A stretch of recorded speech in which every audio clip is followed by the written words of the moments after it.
Business Meeting, October 15th, 2025. May we stand for the Pledge of Allegiance.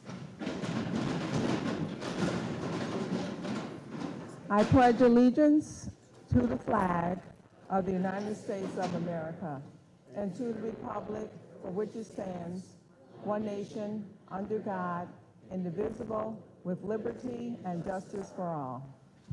Thank you. We will now have our land acknowledgement read by Honorable Terry Schutter.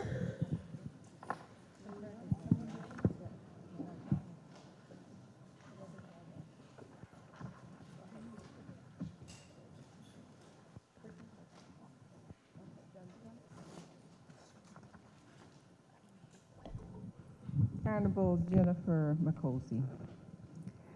The Buffalo City School District respectfully acknowledges the Haudenosaunee Confederacy on whose ancestral territory our schools were built.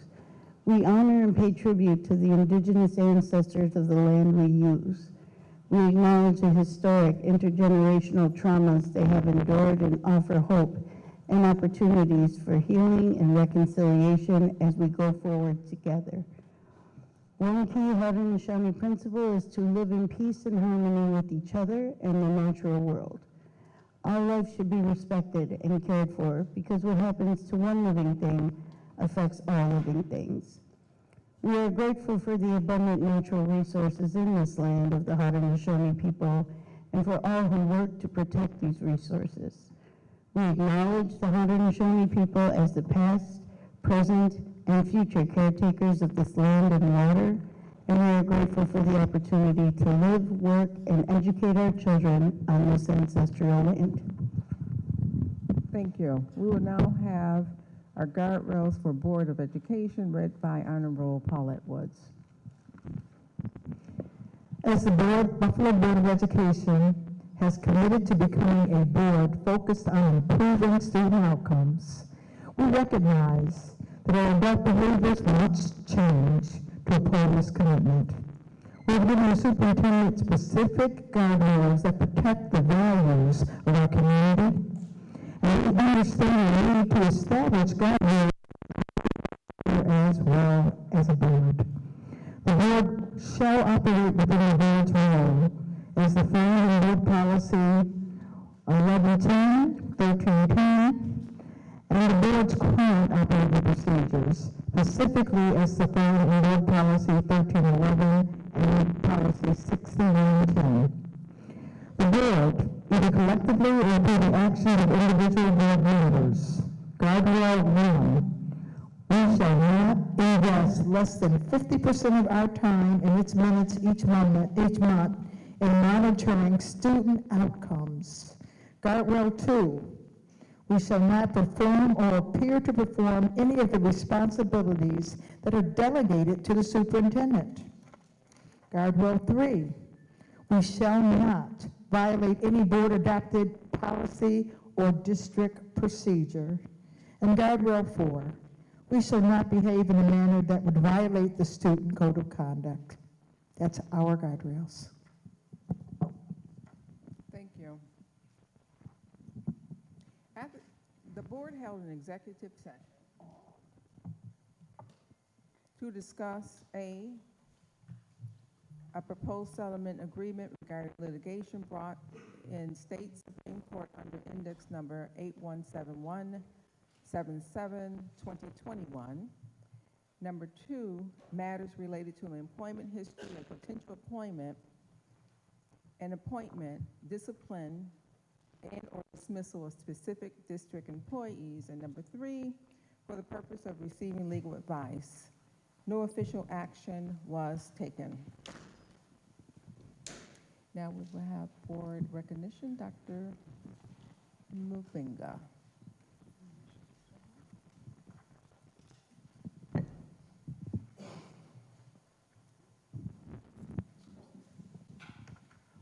All right, Madam President and our board members, and to all our audience here tonight. This month we are celebrating board recognitions, and I would like to, somebody's telling me that's not the first thing we need to do. Yes, let me go ahead and introduce Principal Kevin Garcia, who is going to introduce and acknowledge some of our students. Principal, come forward.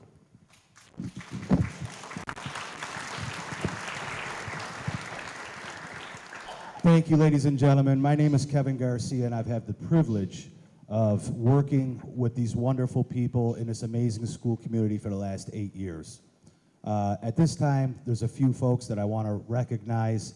This is an extremely monumental night for Houghton Academy, and it's something that we're very proud of.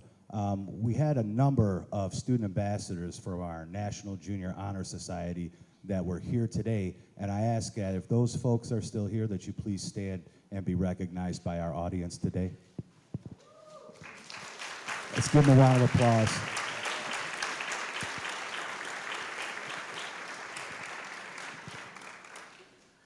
So I'm very big on quotes, and they really drive a lot of what we do. And as I mentioned, I've been privileged to be here for 8 years through two wonderful leaders.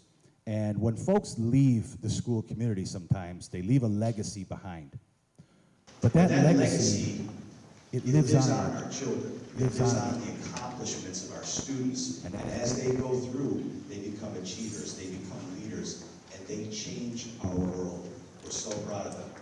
This past instructional year, we had the highest academic achievement in the history of Houghton Academy, and something that we are extremely proud of.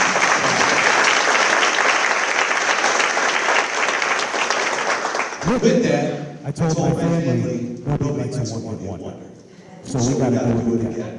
And Dr. Mubenga's vision and his action for how we approach things instruction in our school community falls right in line with something that we call the pathway to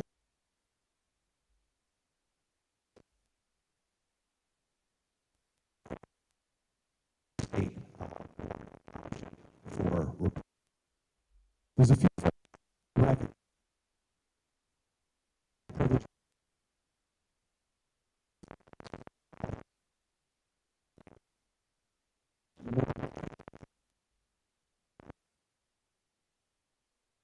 It was ill, she could not be here, but she sends her thanks and her appreciation for being here.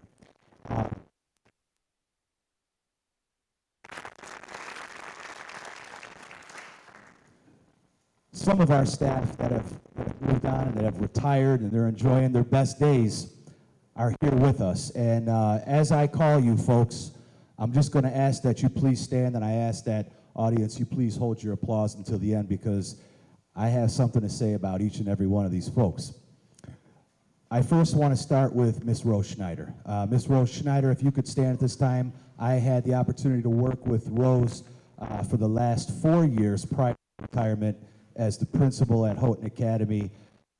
Next to Ms. Schneider, I have Ms. Mary Craig. Ms. Craig, if you could stand. Ms. Craig is a wonderful, nurturing presence. She is always in our school community, loving our children, or as I call them, our baby cubs, because if you look around, you know you're in the Pride. We're here today. We're in the Pride. And right next to Ms. Craig, I have Dr. Charles Galuza, and he is a retired superintendent. We were fortunate enough to have him substitute our building one day. He loves it so much. The guy just shows up, and he just wants to come in and hang out. He is a wonderful addition, worldly knowledge. We talk curriculum and data constantly, but we appreciate you, and we appreciate all you continue to do for our children. Let's give these administrative leaders a round of applause.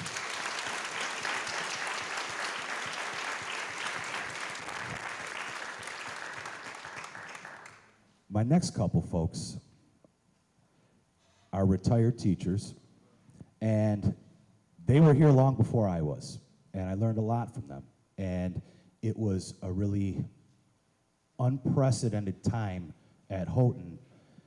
Ms. Julia Benton, if you could stand. Over 20 years at Houghton Academy, and she taught grade 4 science. We always had among the district's top science scores. Ms. Benton, we miss you, we appreciate you, and we're so happy you could be here. And next to Miss Benton, I have Miss Jennifer Strickland. Miss Strickland, if you could stand, grade 6 ELA, teacher extraordinaire, but mentor, leader, culturally responsive, significant individual, guardian of equity in the building. You two are unbelievable. Your absence is felt daily. Miss Strickland, less of your absence because you're here all the time. But please join me in recognizing these two wonderful educators.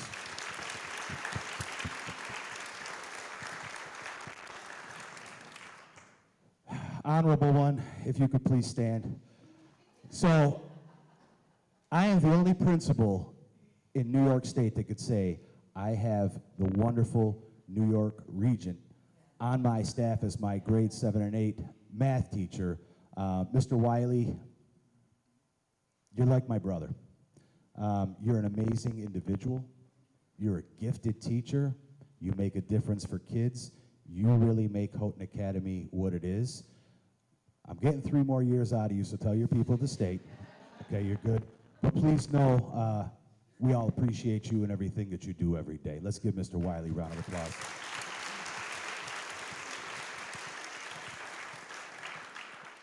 The last thing that I want to talk about before I steal the honorable board members' time tonight is I want to talk about progress. I want to talk about growth. And I want to talk about what makes a building culture and climate successful. Karen Murray, if you could please stand up for a moment. I know you don't like this, but I'm doing it anyways. Karen Murray, I've known for years and years, over 10 years now.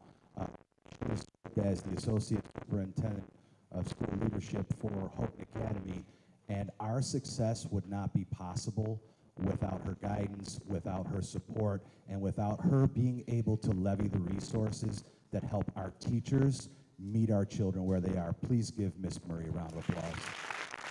Appreciate you.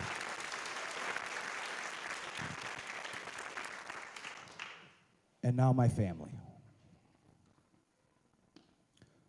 This work doesn't get done without you. This work doesn't even get started without you. And I have to say this, Dr. Mubenga, I apologize, I'm a little biased.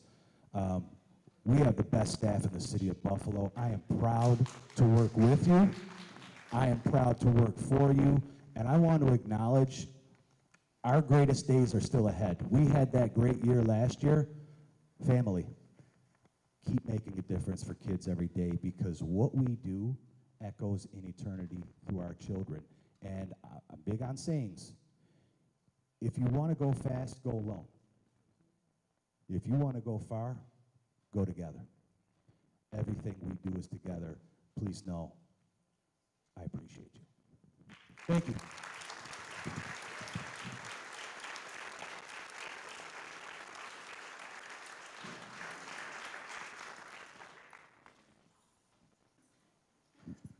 Thank you, Principal Kevin. I can really sense how proud you are about your school. And as a good leader, you give credit to the people that are surrounding you. Thank you for your leadership. At this time, I'm going to call our student representative to come forward. And it's really a great pleasure to have a student that will be sitting next to me. So, Madam President, please go ahead, welcome these new students. I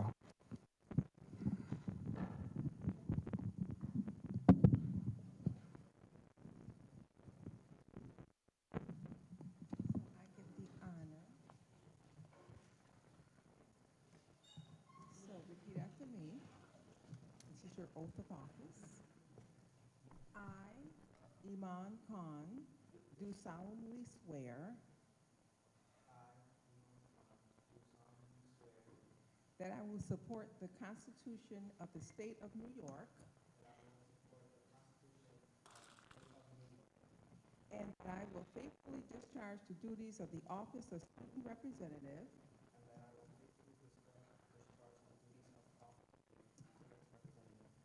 of the Buffalo Board of Education of the City of Buffalo according to the best of my ability, so help me God.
right.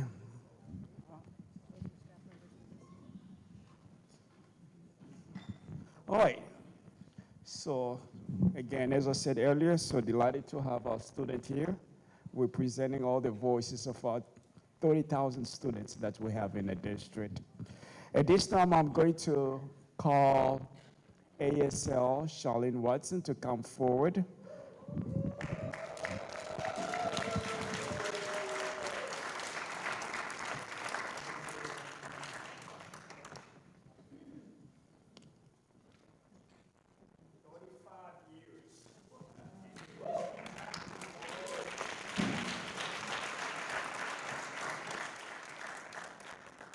So proud of you. 35 years in the district, that's a long time. We all know there are folks here that's like, they keep on going, coming back. But this person is really loyal in one district. She put in about 2 decades in the classroom, teaching.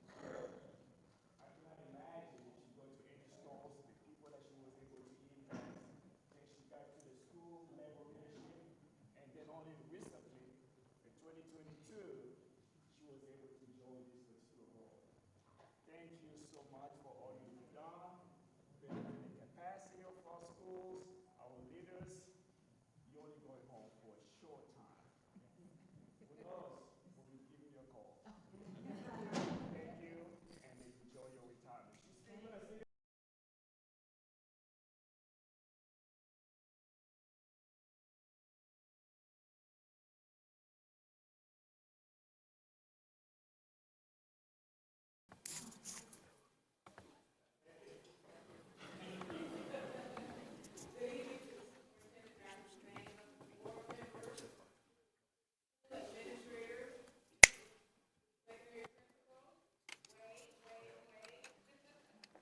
Excuse me, sorry. Honored to have served the district for over 30 years. This work is challenging sometimes, but I love it. My words of wisdom for others on this educational journey to the administration, teachers, staff, is to take the village. So I'd like to thank my village, my parents, my family, please stand.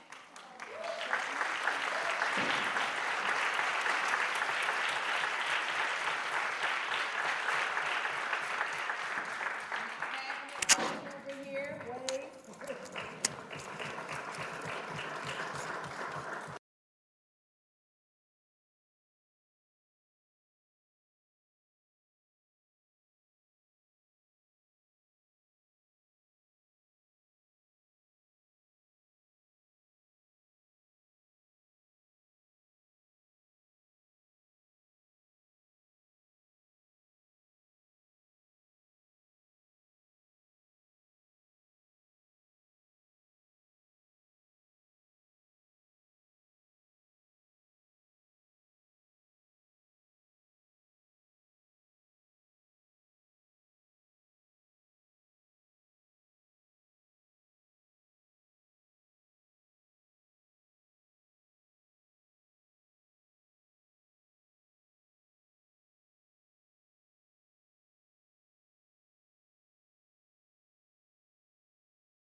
All right, the next item here, we're still celebrating here in recognition of the Board of Education Month.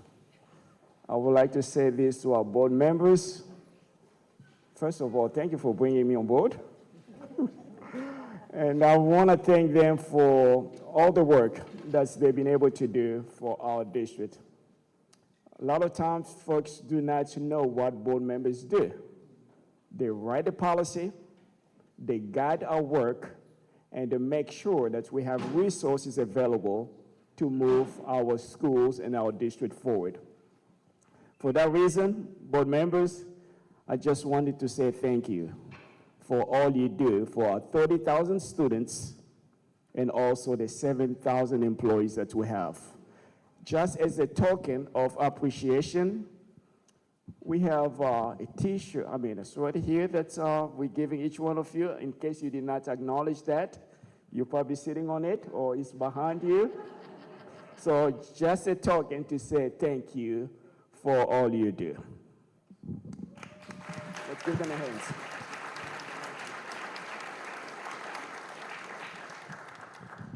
At this time, I'm going to introduce Chief Amos to come forward.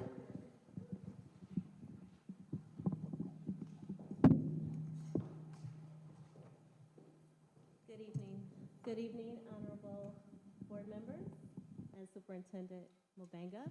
I am here to celebrate Hispanic Heritage Month, and actually yearly we do a collaboration with the Hispanic Heritage Council. And this young man over here, when I say he's nervous, but I'm looking at him because he's an amazing artist, and I'm hoping that I missed the other artists and that you are all in the room. And if you are a winner, could you raise your hand? You are here, yay, look at this. Okay, so the president and CEO of the Hispanic Heritage Council was unable to make it today, so he's hoping you can make it somewhere else to receive your medals and your checks. But we are here to actually watch the presentation of your art on the screen and say thank you so much. And I'm going to share your art with the board and Dr. Mubanga as well. So if we would just play the slides, if we could go to the next slide. I don't know where anyone, hi, hey guys. Oh, your guys are back there. So this is about the Hispanic Heritage Month Artistic Expression Contest that we do. And next slide, please, Admir. And here we are with Miles Pepe, grade 4. Is that you? Would you stand up, please? All right. And what a beautiful. All right. And when I tell you that we had so many beautiful art pieces, we actually had a tie for third place. So, Admir, if you could show the next slide, please. And I don't believe that this student is here, but they will also receive their check and as well as their medal. And could we go to the next one, please? Second place, Trinity Washington, grade 11, school 212. And first place is this young man over here who's going to remember Chief Amos when he's famous. And this is Leonardo Rodriguez. Could you come on and step up so we can see?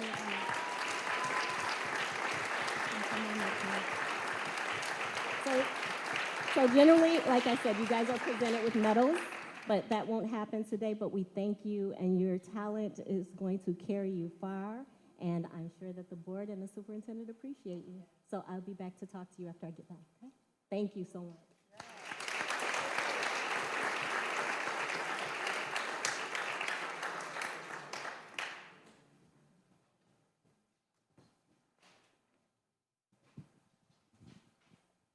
Thank you for that. We have so much talent in our district. Young men, congratulations again. Can I get a motion to adopt the resolution to dedicate the auditorium of School 91, Build Academy, after the late Johnny M. Mayo? Followed by, I'm looking right at you, McEachen. Are there any questions or comments?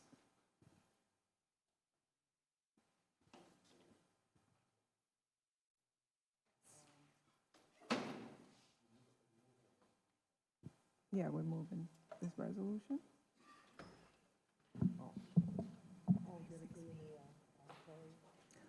Madam President,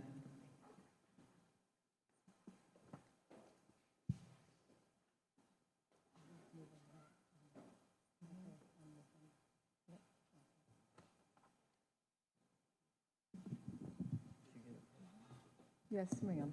I would just like to say that I am really pleased that the late Johnny M. Mayo received this honor. She was an icon in our community, a trailblazer, and as a result, she opened up the door for others to come after her. Under her leadership, when Bill was just fabulous. It was top-notch, and as it continues to improve, no reflection on current leadership, Johnny Mayo had the support of the community behind her. Icons such as Charlie Fisher and other people, Bill Gator.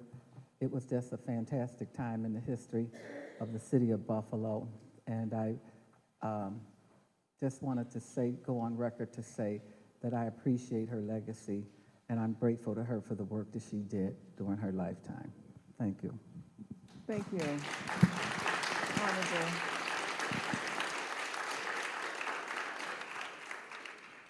So we think that at this time, we're going to read the resolution. For those who don't know, Johnny Mayo, Board Member McCutcheon.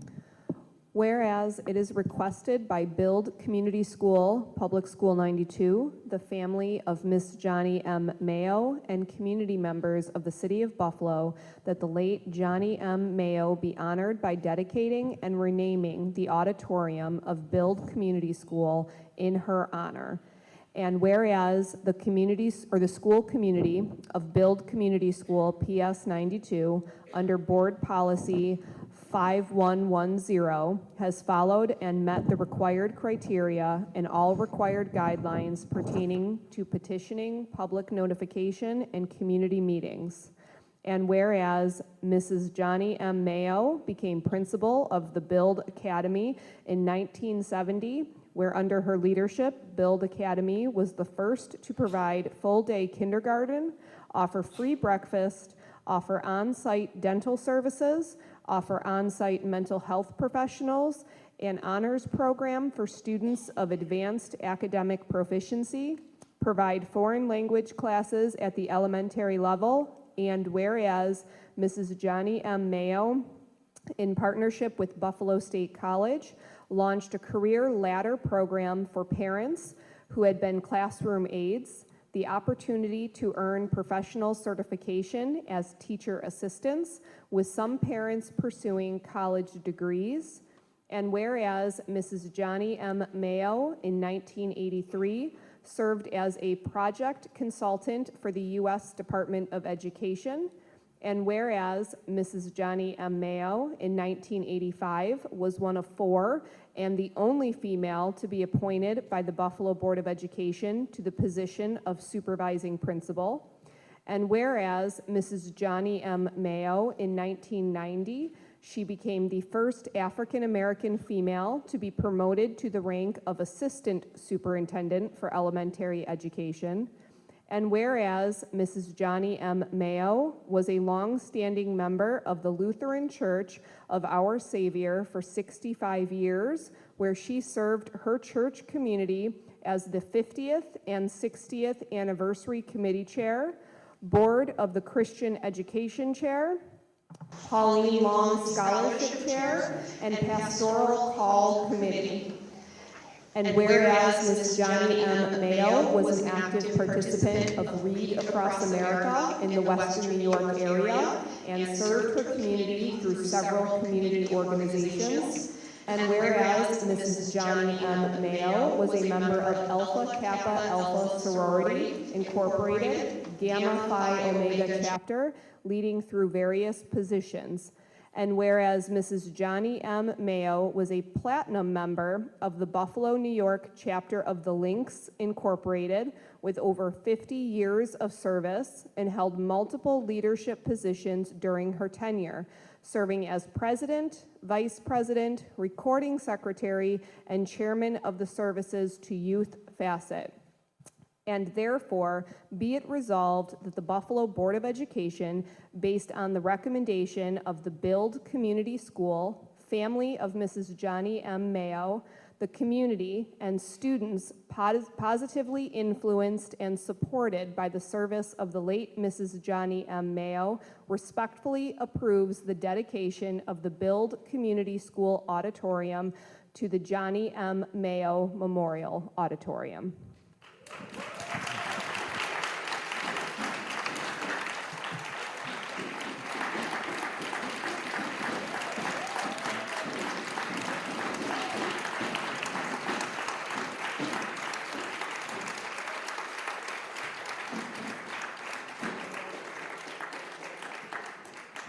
Thank you so much. Council, the board. Will the board, on the resolution before you, how do you vote? Board Member Belton Cotman. Absolutely, yes. Board Member Everhart. Yes. Vice President McCacken. Yes. Board Member McCosey. Yes. Board Member Shuta. Houghton, yes. Vice President Scott. Yes. Board Member Woods. The former Build executive, yes. Board Member Zulish. Yes. And President Evans Brown. Yes. The resolution is adopted unanimously.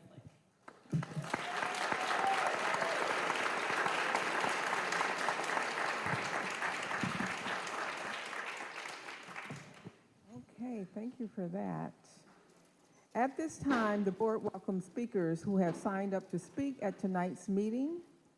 Please be reminded that all speakers' remarks must be limited to 3 minutes or less. We ask that speakers be mindful that this is a business meeting, open to the public and televised locally. Attendees and viewers include persons from throughout Western New York, including children. The board asks that the speakers conduct themselves professionally and that their comments remain civil and courteous, bearing in mind that they will be heard by people of all ages. If you have printed information to share with us, please do not approach the board table. Provide your information to the district clerk, who will make sure we receive it. This is an opportunity for Buffalo's residents to address the Buffalo Board of Education about issues that serve the public's interest and district mission, and the board asks that speakers demonstrate appropriate decorum. So with that in mind, our first speaker tonight is Paul Buchanan, concerned citizen, regarding board policy number 7552. Mr. Buchanan. Thank you. Good evening, Dr. Lubengo. Welcome to Buffalo, and we wish you all the success. I'm Paul Buchanan, proud parent of 2 Buffalo School graduates. I'm also an attorney of almost 40 years, and I'm here tonight representing the Bar Association of Erie County and the LGBTQ+ committee. On April 7th, I addressed this body while you were conducting a search for a new superintendent. At that time, I stated that selecting a superintendent who would abide by board policy 7552, student gender identity, was required. You have done that, and I thank you. We applaud the district for having a policy that is a national model and promotes a safe, supportive, and learning environment for all children. That policy states, in pertinent part, all students need a safe and supportive educational environment to progress academically and developmentally. The district is committed to fostering a safe learning environment for all students, free from discrimination and harassment on the basis of sex, gender, gender identity, gender nonconformity, and gender expression. The superintendent and board must continue to support transgender students, staff, teachers, and employees that this policy honors. Transgender people have been with us always, and we should celebrate them and the richness that they bring to life. All children should be nurtured and developed into thoughtful, educated, and fulfilled people. We live in a time when education, learning, and schools are under attack. Science is doubted. Arts and culture are stymied. History is being rewritten. Some revisionists doubt American slavery, but in Buffalo, we know our history. The Michigan Street Baptist Church was a stop on the Underground Railroad. Mary Talbert lived here and helped found the Niagara Movement and was instrumental in the fight for civil rights of all marginalized people. Their legacy encourages required of us today. Dr. Mbanga, it's now your duty to stand on their shoulders and live this board policy in words and deeds. But you are not alone, because the Buffalo community stands with you. We exhort this board and the entire Buffalo community to resoundingly have the courage to publicly continue to support Buffalo's transgender community and our diverse, equitable, and inclusive school community. Thank you.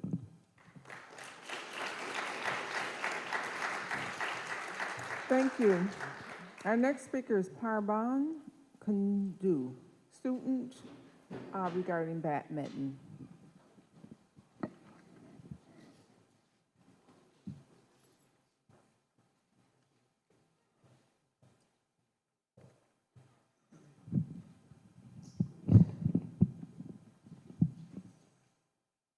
Hello, Board of Education. My name is Parbon Kundu, and I'm a junior at City Honors. I'm here to advocate for BPS to make a new official sport. I want to introduce you to a sport that is fast, exciting, and fun for everyone, badminton. Many people think that it's just a backyard game that you play during a summer cookout, but it's so much more than that. Badminton is one of the most popular sports in the world.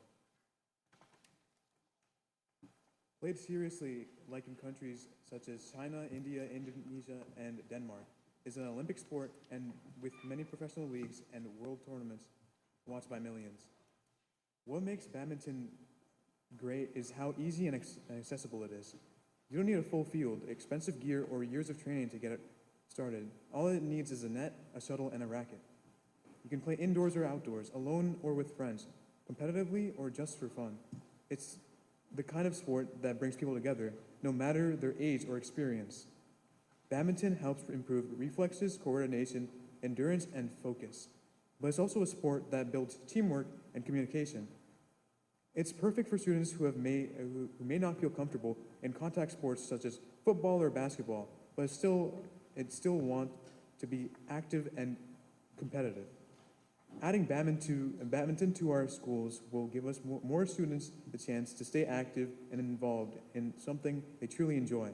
It's low cost, doesn't require huge spaces, and fits easily into both gym and outdoor spaces. Beyond that, it offers something every school would want, a sport that is fun, safe, and inclusive for everyone.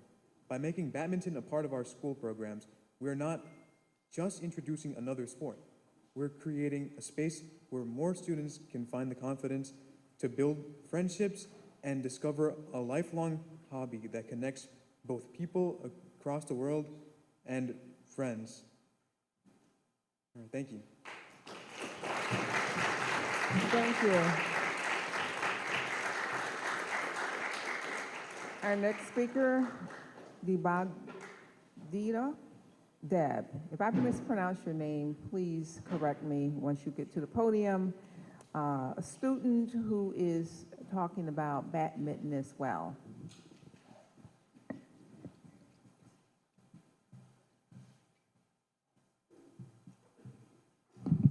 All right. Hello. Oh wait, I'll just leave it like that. Yeah, my name is Debadita Deb. I'm a senior at City Honors High School, and I'm also part of the badminton club there. And today I just wanted to come and talk about and advocate for badminton and how it should be included into the sports of Buffalo Public Schools. I have three main points: health, affordability, and overall a positive outlet. In terms of affordability, badminton is one of those sports where all you need is a net, rackets, and a birdie. It shouldn't be that expensive, and it can be played obviously outdoors and indoors. In terms of health, not everyone is athletic, Not everyone wants to go outside, and some people may want to stay inside, and that's perfectly fine. And so badminton is one of those sports where you can play both inside and outside, and it overall, it's a good sport for people who aren't athletic but still want to make sure that their body is doing well. They want to get into sports, but they don't know where to start. I think badminton is a good start for many people. And finally, a positive outlet. School can be really stressful.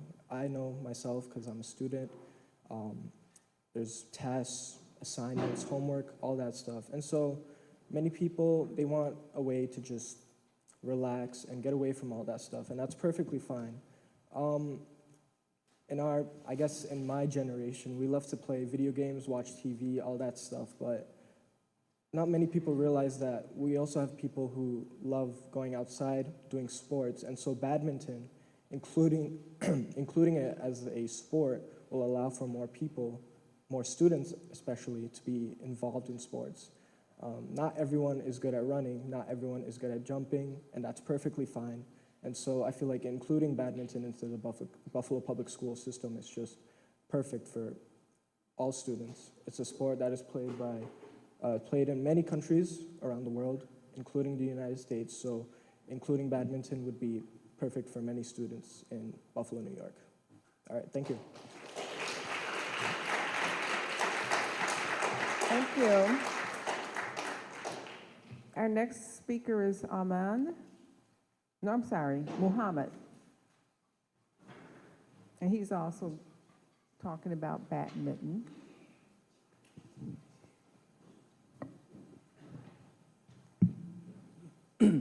Hello, Board of Education.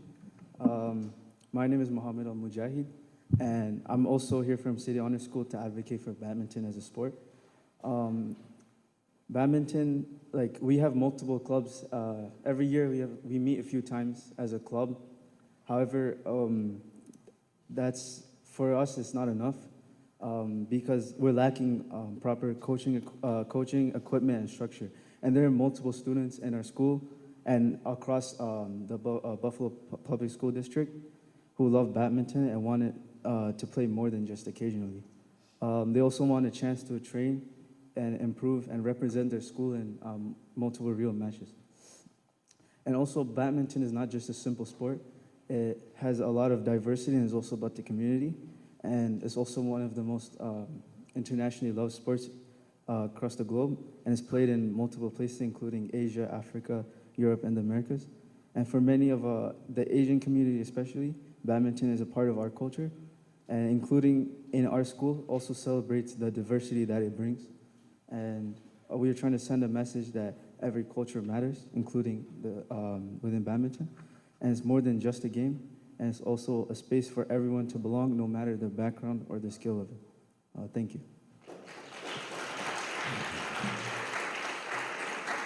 Thank you. Our next student, Ahmad. I don't want to miss. Oh, he's not here. What about Taimet Mia? Okay.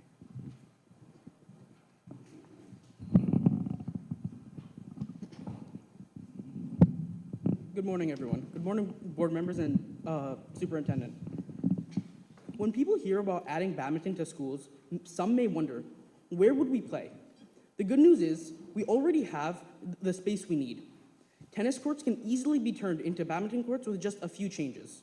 All it takes is switching the net and adding a few extra lines in the ground. In fact, one tennis court can fit up to 4 badminton courts, meaning more students can play at the same time. That makes badminton not only fun, but smart and cost-effective.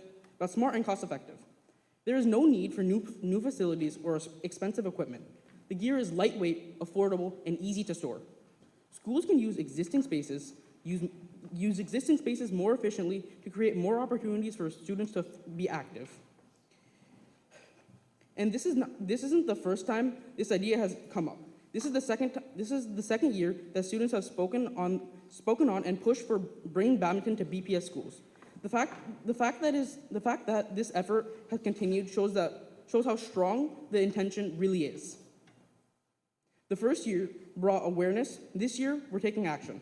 Students are showing that badminton isn't just about passing through. It's something they really care about deeply and are willing to keep advocating for.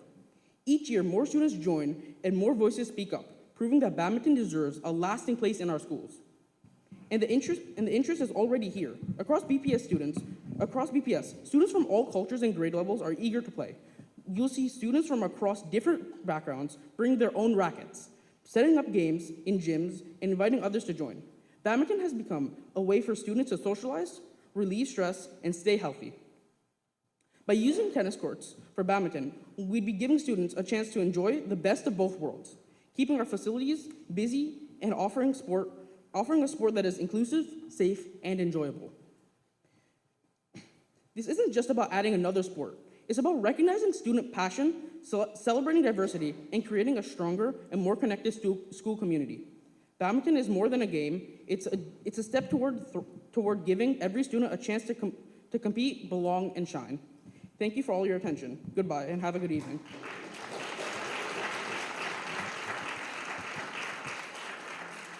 Thank you. Let's give all of our students a hand. They are so brave, articulate, passionate. Our next speaker is Amy Flynn, teacher, special education.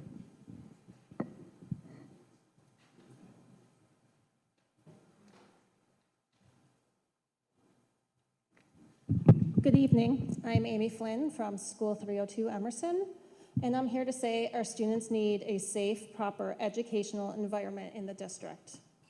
I am here to speak on behalf of the teachers and students in our 126 AU classes that we currently have in the district. I do not teach in one of these rooms, yet I still feel the need to speak for these teachers and students. I taught children with autism for 5 years in an agency. I was a successful teacher not because of my abilities, but because of all of the support I received there. My classroom had 6 students. It also had 6 adults. Myself, my aide, and 4 one-to-one aides that were there to help students that needed one-to-one attention to be successful in school. Not giving students one-to-one aides when they need them is telling them that we do not want them to be successful. They are being punished at no fault of their own. We had enough hands in our room to handle whatever situations arose. I could not have been a successful teacher without having all of those hands. Trained hands. All of my staff were skip trained so that we could legally restrain students when it was necessary for the safety of that student. According to Part 200 regulations, staff who may be called upon to implement physical restraint shall be provided with appropriate evidence-based training in safe and effective physical restraint procedures. Everyone that worked with students were trained in these proper restraint techniques. Everyone, including aides, occupational therapists, speech therapists, and physical therapists. We were all able to work together to keep all of the students safe because we all had the proper training to do so. We also had behavior specialists that knew the special needs of these students and were able to work with the teachers to create plans to properly deal with behaviors that students may have. We also had a real sensory room, not a beanbag chair and bubble tube. Children with autism have special sensory needs that can be partially met with an actual sensory room. Meeting these needs means students can be more successful throughout the school day. Sensory rooms are a necessity for these classes. Another necessity is an area and all of the items needed for toileting issues. Many of these students are still in diapers. We do not even give these students the dignity of being changed properly. Many of the classrooms do not have a private area where staff can change these students. They do not have proper personal protective equipment, diapers, or wipes. In many cases, when the aide or teacher take their lunch, only one staff is left in the room, meaning that students must sit in soiled diapers until another staff can be found to assist. How are we okay with doing this to our students? We have decided to keep these students in the district instead of sending them to agencies. That means that we now directly bear the responsibility of giving them everything they need to be successful. We are not doing this. We must do better. Our students need a safe, proper educational environment in the district.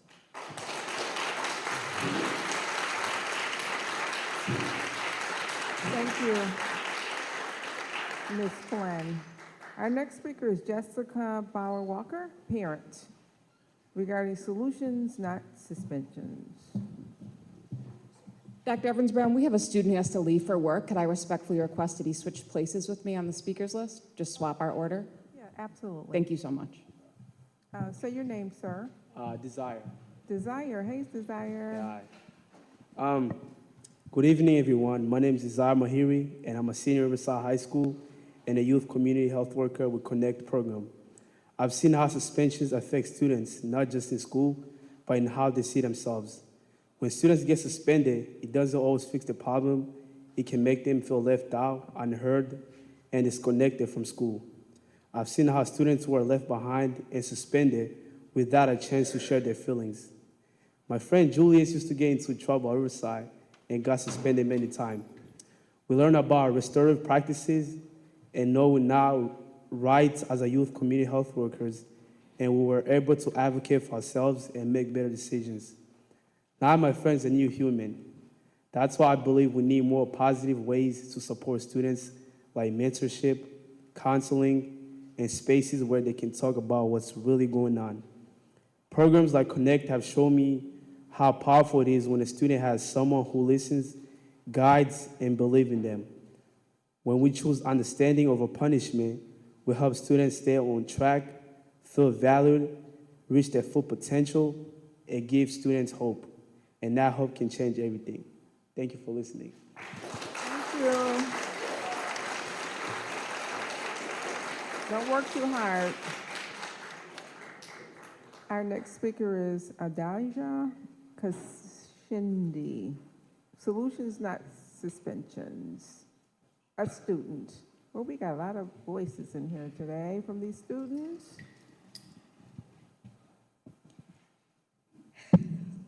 Hello, my name is Adija Kashindi, and I will be speaking on solutions, not suspensions. I am a freshman at iPrep, and I am a community health worker. When I was at School 45, I was involved in one situation that led to a suspension. Before that, I tried to talk to counselors and teachers about it, but I didn't feel heard. And so I ended up taking matters into my own hands until we fought. After the fight, I was looking at 5 months of suspension. And I will admit, that was not the best way to go about it. But in the moment, I felt as if that was my only choice. Luckily, I had a peer advocate that I was close to in age to help me during that process. And having a restorative conference and meditation that helped reduce my suspension time. 5 months of suspension, of being suspended could have affected my grades and I probably would not be able to graduate middle school on time. So being able to only be suspended for 2 months rather than 5 months was great. Dr. G, the principal there, took time to listen to me and understand me. And I'm saying all this because I'm an example of how having an advocate and using restorative practices can lead to a better outcome. You're on your way. Our next student is Alua Bourne.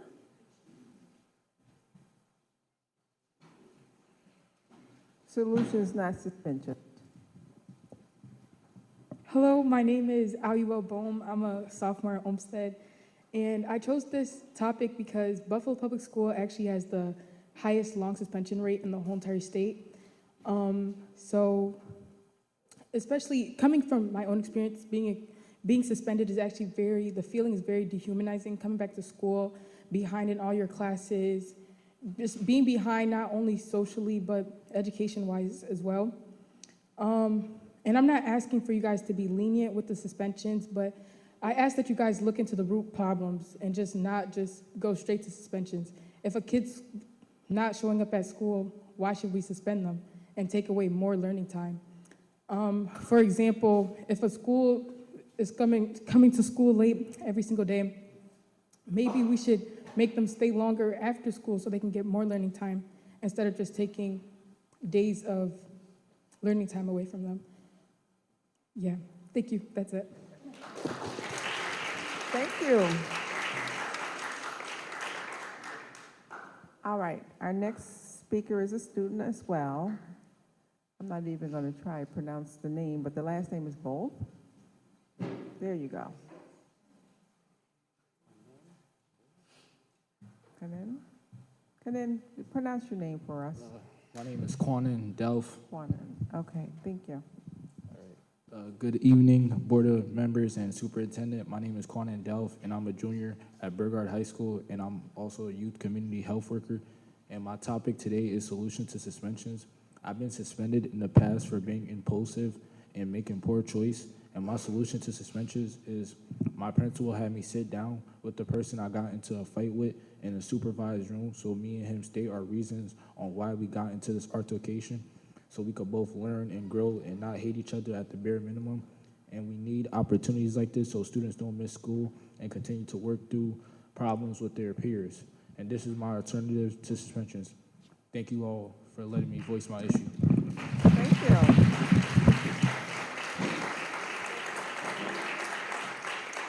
Our next speaker is Abdullah. And his topic is on equity. Good evening, members of the Board of Education. Good evening, Dr. Mubenga. It's nice seeing you here today. My name is Abdullah Al-Hanif. I'm a sophomore at Leonardo da Vinci High School and a youth community health worker, also known as the mayor of Riverside.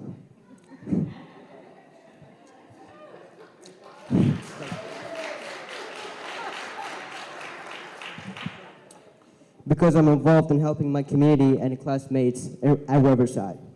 And I'm here to speak about equity and opportunity in Buffalo Public Schools.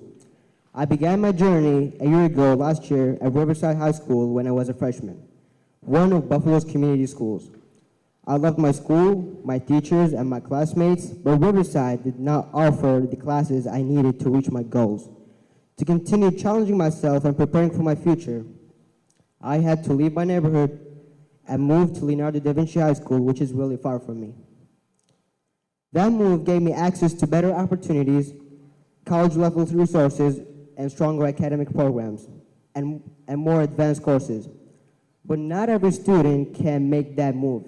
Many remain at Riverside, missing out on classes that could shape their futures. Equity means more than giving every school the same words of encouragement. It means giving every student access to the same quality of education right where they are. I hope that Buffalo Public Schools ensure that community schools like Riverside offer the same level of classes, programs, and opportunities as Criterion schools, so students don't have to leave their communities to get a fair education. Thank you so much. Appreciate it.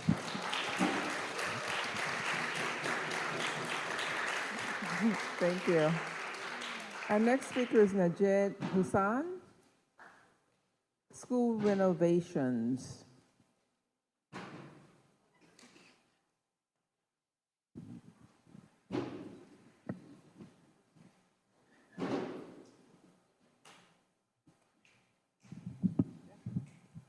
Good evening. My name is Najib Hussain. I'm in 10th grade and attend Olmsted. And I'm also a youth community health worker. My topic is school renovations. The school building is very old and in need of some improvements. Our science labs, especially the chemistry lab, being one of them. Although our chemistry lab has lab benches, additional workspaces could benefit students, especially since the lab benches get crowded, which makes it harder for students to do the experiments. The fire extinguisher also has to be kept on the floor due to the hook that it stays on being broken. Not only does this create a safety hazard, the fire extinguisher could also get damaged if it falls over. The lecture class is also the same as the chemistry lab class, so students are not allowed to have water even during lecture. Another thing that needs to be improved is the gym. Our gym does not have enough bleachers for students and families to watch games. Additionally, during school events like pep rallies, students oftentimes have to sit on the floor. This makes it harder for students to enjoy their school events. Our bathrooms are also in need of improvements due to the fact that some stalls don't even have locks on the doors. Not only does this create an uncomfortable bathroom experience, it limits the amount of students that can use the bathroom. The sinks are also like the push-on sinks, so It makes it harder for students to wash their hands because they have to keep holding onto the handle rather than just moving the handles and water comes out so they can easily wash their hands. The cafeteria is also in old style and a new cafeteria would make it a better space where students could eat their lunch. Another issue that I have is that the classrooms at Olmsted are limited and some teachers have to share classrooms. This limits the amount of periods because one of the Spanish teachers has to be in the AP World History class, which limits the amount of AP World periods that we can have in the school. Overall, Olmsted could greatly benefit from a renovation, and it would also give students a better school experience as well as an improved learning experience. Thank you. Our next speaker, Jessica Bauer-Walker. Thank you. Good evening again, Superintendent Mabenga and board members. Thank you for all the work you do during Board Recognition Week. Next week is National Week Against School Pushout, and so hence many of us lifting up the issue of solutions and not suspension. Really proud of our students for coming and talking. We're not just complaining about the problems, we're offering actual real solutions. These students are being trained as community health workers, as restorative facilitators, and as family advocates. And they are really helping each other and being able to network with each other in ways that we could never do as adults. So just really want to lift them up for being here tonight and for lifting up their voices and experiences. Thank you. So we know we do have a problem, though. We have to talk about problems and we have to also talk about solutions. I've been working on this issue for 15 years. We know that the district is currently in conversation with the Attorney General's office, and we hope that that comes to resolution soon, and that we can all stand together and say, we're shifting from a punitive to a restorative system. We want to be part of that change. We want us to all work together towards that. So just so we all are clear about restorative practices, it doesn't mean that there's no accountability. It doesn't mean that there's no consequences. It means exactly what these students are talking about. We talk about what happened. What were you thinking at the time? What have you been thinking since? How are people impacted, and what do we need to do to make things right? We've seen this happen over and over again, from very small situations to significant ones where there's fight and there's harm occurring. But when we as adults are able to step in and provide a safe space and talk through those things, our students learn. We have to remember, these are children. Their brains are not fully developed. They need us with our frontal cortexes that are fully developed to meet them where they're at, and their amygdala, right, as they're reacting. It's our job to be safe spaces for them. It's our job to de-escalate and help them to move through a healthy process, help them with that social emotional learning, how to build relationship skills. And so I'm hoping that this National Week Against School Pushout, as we raise awareness that this is an issue, it's something that when we name it and we see it's happening, when we see the suspension numbers, when we see the racial disparities, when we see that students who are Black, who have a disability, who are low income, are 10 times more likely to be suspended, that is a problem. We have to work together to address it. So we are here as parents, we are here as youth, we are here as restorative practitioners, we are here as community health workers to be part of a solution. I know we can do this. We are so close to crossing over. It's not about fighting each other and who's right and who's wrong. It's about saying there's another way out here. There's a way to be in full relationship with each other, to honor and love our students and show them that there's a better way. Now more than ever, there's so much conflict and divisiveness in the world. We've lost our ability to work through conflicts and work together. Our youth are giving me so much hope because we can see them change so quickly. You give them this tool, they practice it immediately. So please be part of the change. Come and sit with our youth, be part of this movement for change. Thank you. All right. Our next student speaker is Rama Kasindi.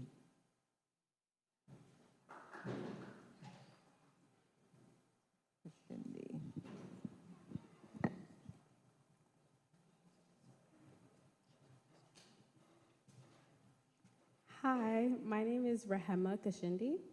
I am a recent high school graduate from Hutch Tech, and I'm also a trained community health worker and trained restorative practitioner. Today, before I started, I just wanted to do a short restorative practice. This restorative practice is called a Fist to 5 check-in with everyone that's here today. So basically the way it works is a scale system, so how you're feeling on a scale of 1 to 5. with your fist.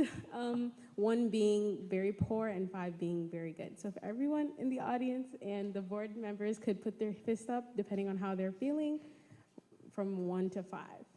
Just gonna look around. Okay, I'm seeing a lot of 4s and 5s. Okay, everyone put their hands down. Thank you for participating. That example was just to show how easy it can be to check in with other people. Check-ins are often used in restorative practice to see how everyone's doing and kind of get a gauge on the group. So if we have a lot of 2s and 3s, maybe there's something in the group that we need to fix and so we can be more productive. And if there's more 4s and 5s, we can move forward and be the most productive selves. It really is crucial to do this because oftentimes we're coming from so many different places, especially students. There's so many different backgrounds, so it's important to bring everyone together and make sure that we're all on the same page. Its impacts can be seen profoundly because in terms of suspensions especially, it can help us with tracking and not just being so surprised when there's an outburst or like when there's a specific event that the student was actually checked up on before getting to this place of escalation. So it can be extremely crucial in being proactive in preventing suspensions. Another point I wanted to touch on was an amazing example I actually seen on Instagram of the school district in Baltimore that was able to reduce their suspension numbers by over half by using restorative mindfulness procedures. And these things can really help because not only does it allow students to ground themselves and understand how they're feeling and how they're doing, it also allows that relationship and community building to show that I care about how you feel. And like, it's like a bridge almost of sorts, and it's like a back and forth communication. It isn't a one-way street. That's all. Thank you so much. Thank you. Again, let's give all of our students another round of applause. They're brave soldiers.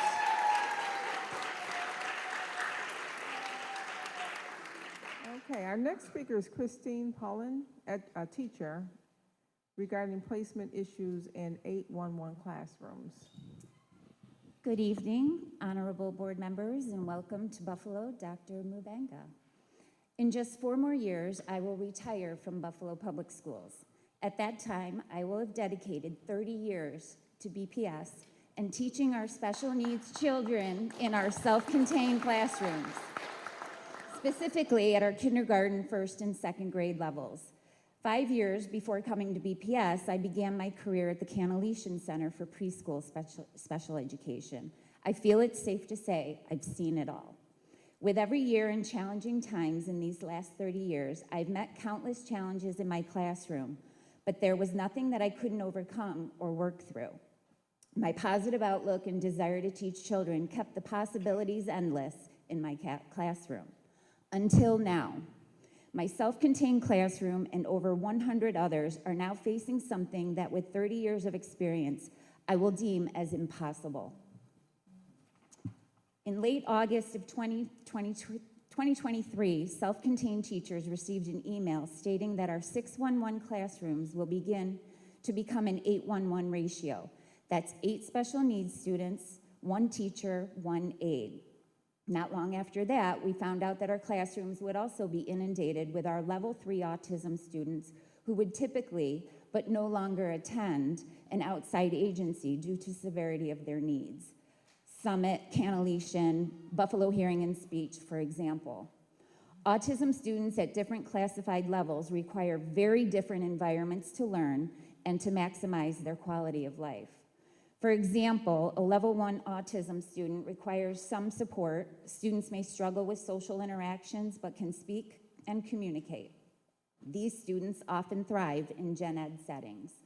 A level 2 student with autism requires substantial support.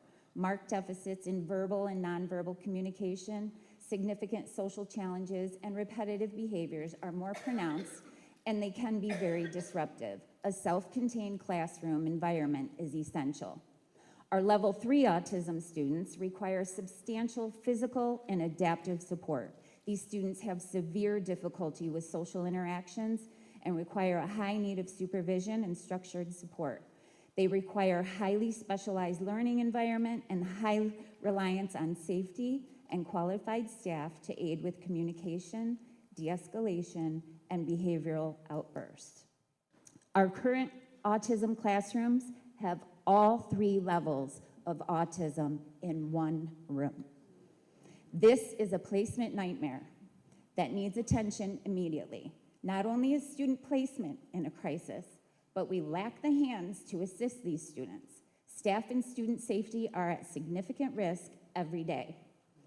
My 3 minutes here is not nearly enough time to express the severity of this crisis, but I hope you will consider immediate action and attention to this very serious matter. An amazing group of special education teachers is ready to be a part of the solution so that our students are thriving again in these classrooms, so that they're safe and appropriate for their special needs. Thank you.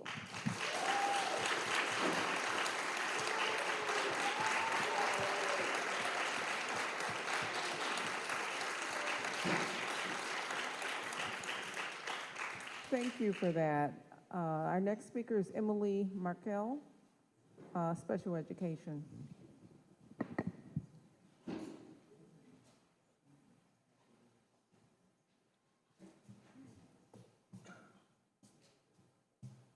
Good evening, members of the Buffalo Board of Education, and thank you for giving me the opportunity to speak with you tonight. My name is Emily, and I've been proudly serving the Buffalo public community for the past 11 years. Before becoming a teacher in the district, I worked in several agencies across the city, supporting students with a wide range of abilities and needs. Through those experiences, I learned the importance of accommodations, management techniques, and assistive technologies that help students with the most significant challenges thrive in an educational setting. In recent years, we've seen an increase in students entering our schools with more complex and severe needs than ever before. These students are not a burden. They are our purpose. The special education teachers of Buffalo Public Schools are not only ready to meet this challenge, we want to. We want to keep our students, our babies, close to their homes with teachers who know their families, know their communities, and know the resources that are available to them. I want to be clear. I am not here to complain about the hard work that this will take. I am here to plead with you to make the changes and the investments that will truly benefit our students. I have seen agency placements be successful, and I know that we can do it too, but only if we step up and provide the same level of support with the same integrity that agencies provide. You hired me to be an advocate for students with special needs, and I am doing just that tonight. I just didn't realize I was going to have to advocate against the district to do it. You have passionate, educated professionals, masters in their fields, who are ready to meet this challenge. Use our expertise. Trust the teachers that you have hired. We need your trust and we need your support to make this happen. View us as partners in this transition to create an agency-like placement. And here's what this support would look like. We need special education aides who are trained to do this critical work and are also paid appropriately. We need crisis intervention training for all staff, so that every adult in the building is equipped to support students safely, compassionately, and effectively. We need access to appropriate assistive technology, communication devices, sensory supports, adaptive tools, and safety equipment, so that every student can learn and succeed in ways that best meet their needs. We want to build a program that becomes exemplary. We want agencies to come to us for advice. We want to make Buffalo Public Schools the model of excellence in the field of special education. A well-equipped and well-managed special education classroom can be the most magical place in a school building, a place where students are free from judgment, cruelty, and doubts that they face in the outside world. It's where they learn to love school, trust their abilities, build resilience, and form lasting relationships with adults and peers. The special education teachers are asking the board to give us the opportunity through training and resources and support to continue making this magic happen and to do it in even greater and more amazing ways. Buffalo is a city with a heart, a city that cares for their own, and tonight I'm asking the board to give that same heart to our students with the most significant needs. Thank you for your time and your commitment to every student in Buffalo. When we invest in our teachers, we invest in our students, and when we invest in our students, we invest in the city that we love. Thank you. Thank you. So these last two teachers who focus on special education. We're talking over 40 years of expertise and experience. Thank you for that. Our next speaker is Ed Spidell, DPCC President, regarding silence is a virtue. I'm speaking on behalf of a parent tonight, just myself. I first want to recognize that Charlene Watson. Thank you, Charlene. You'll be missed. It's always been a pleasure working with you. I'm going to get to the teachers in the middle of my speech. First, I want to talk about some of the board's behavior sometimes at board meetings. I would ask you guys to understand that each one of you were elected by certain people to represent them. And no action taken by the board should take away any rights of any board member to choose who they want to have sit on any committee or represent them in any way. The people have spoken. They chose the 9 of you. Please respect that. All right, now I want to talk about a student in high school that's in an improper placement. He's hurt some adults, which isn't very good, but he's got a 55-day suspension. So now he's sitting home with no one but his mother, no education, no help at all for him to further his education. I know Miss Poland. Miss Poland taught Johnny in K and first grade and maybe part of second grade. And I want to thank the teachers because many of us parents have been standing up here for years saying we have a major placement problem. So Superintendent, I want to just make this clear.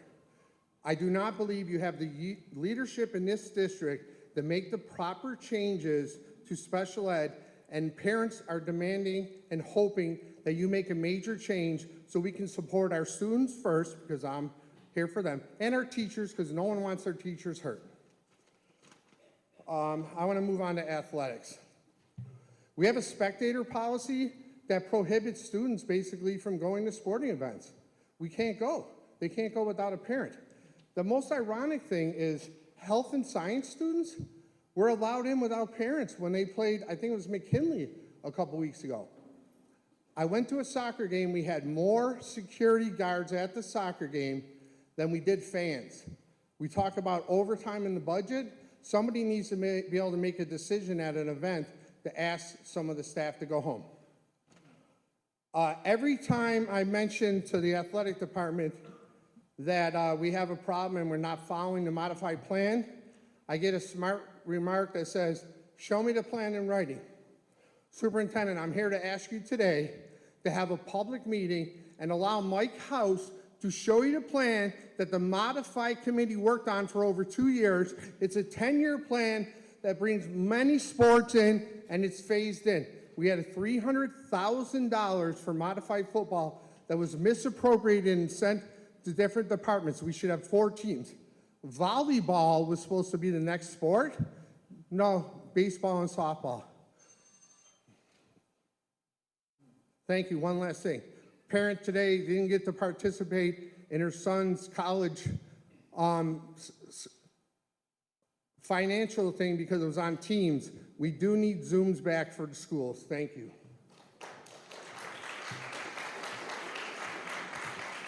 Thank you. Our next speaker is Hadija Hussain, parent, regarding transportation. Hello, Ms. Hussain. I think my cheeks hurt from smiling at our wonderful students tonight. It's so good to be back here today and so good to see our students. Before I begin my speech, I'd like to just take a moment to welcome our newest board member, our Superintendent Mubenga.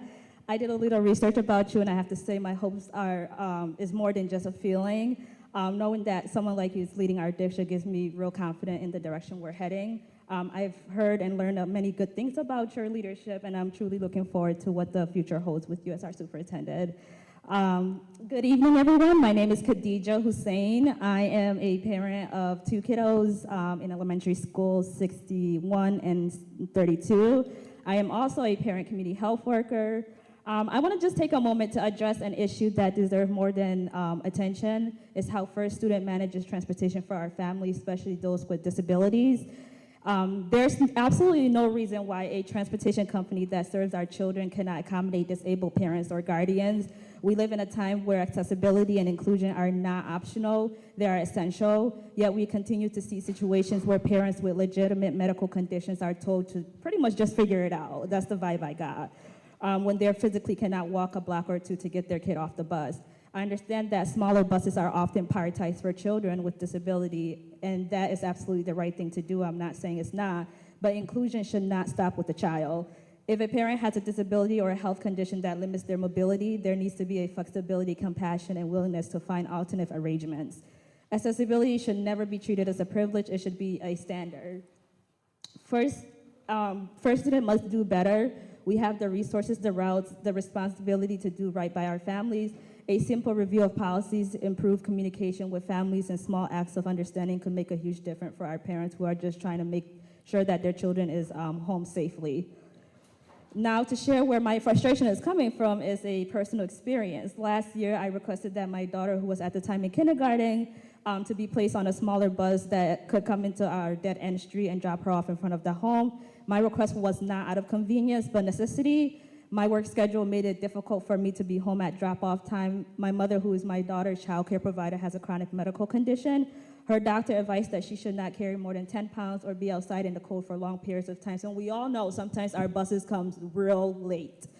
So I thought if the district and First Student could work something out just on this small adjustment, my children would be, their safety will be assured. And neither I or their father have to risk our jobs, which are what keeping a roof over their heads. Thankfully, my friend Ed Spidell and Mr. Hill advocated for us and made that accommodation possible, and I was deeply grateful for that support. This year, when the bus letters came out, my daughter accommodation was still enlisted, just as before, which I was thankful for. But when I called transportation to request the same for my 3-year-old son who goes to Bennett Montessori, who is also cared by for my mother, I was told that wasn't possible. When I explained that the same arrangement has been made for my daughter, I was told it should have never been made and actually was revoked from me, from my daughter. So not only was it denied for my son, but it was also revoked from my daughter. I was very shocked and frustrated. I called multiple times. I reached out to Joe, left multiple messages. Until this day in mid-October, I still have no response. So I've wasted many, many days of PTO to make sure that my child is getting on the bus because, hey, attendance is so important in our district, right?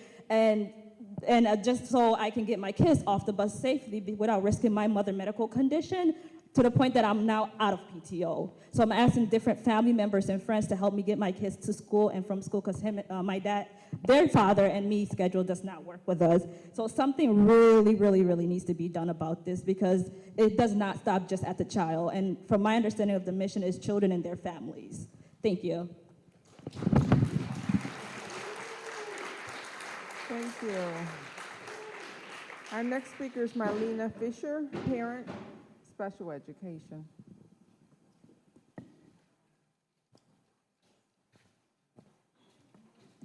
We have the children today.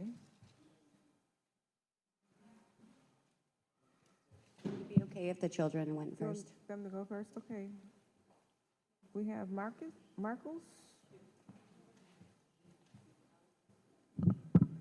Good evening. My name is Marco Shajala. I go to School 67.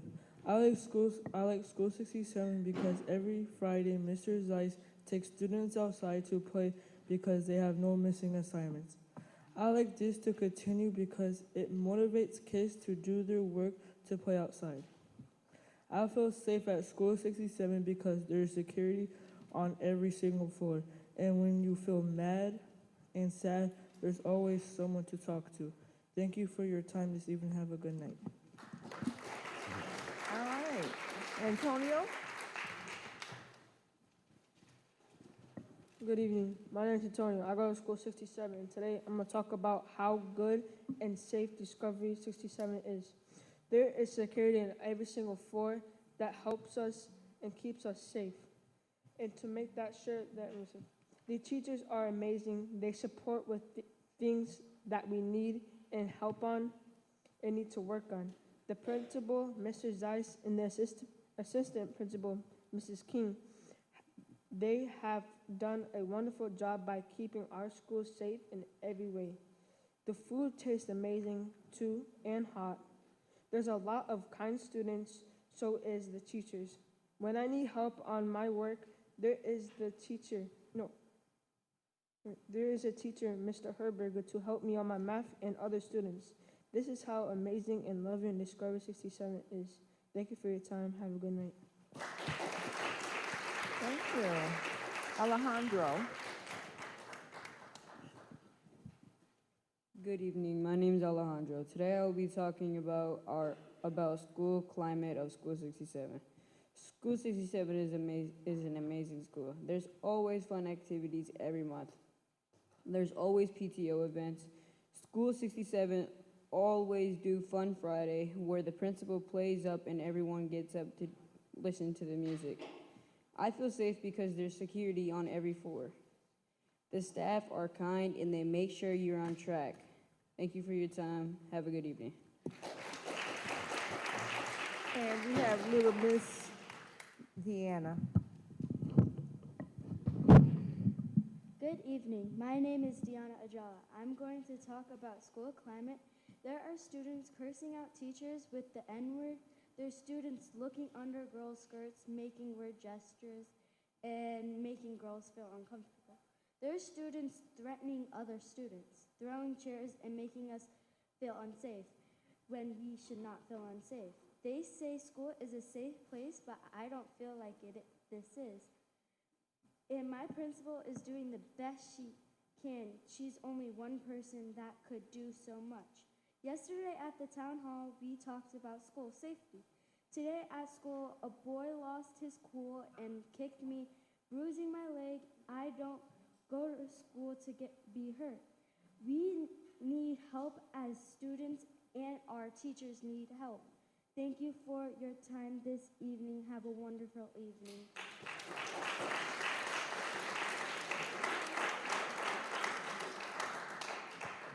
Okay, Ms. Fisher.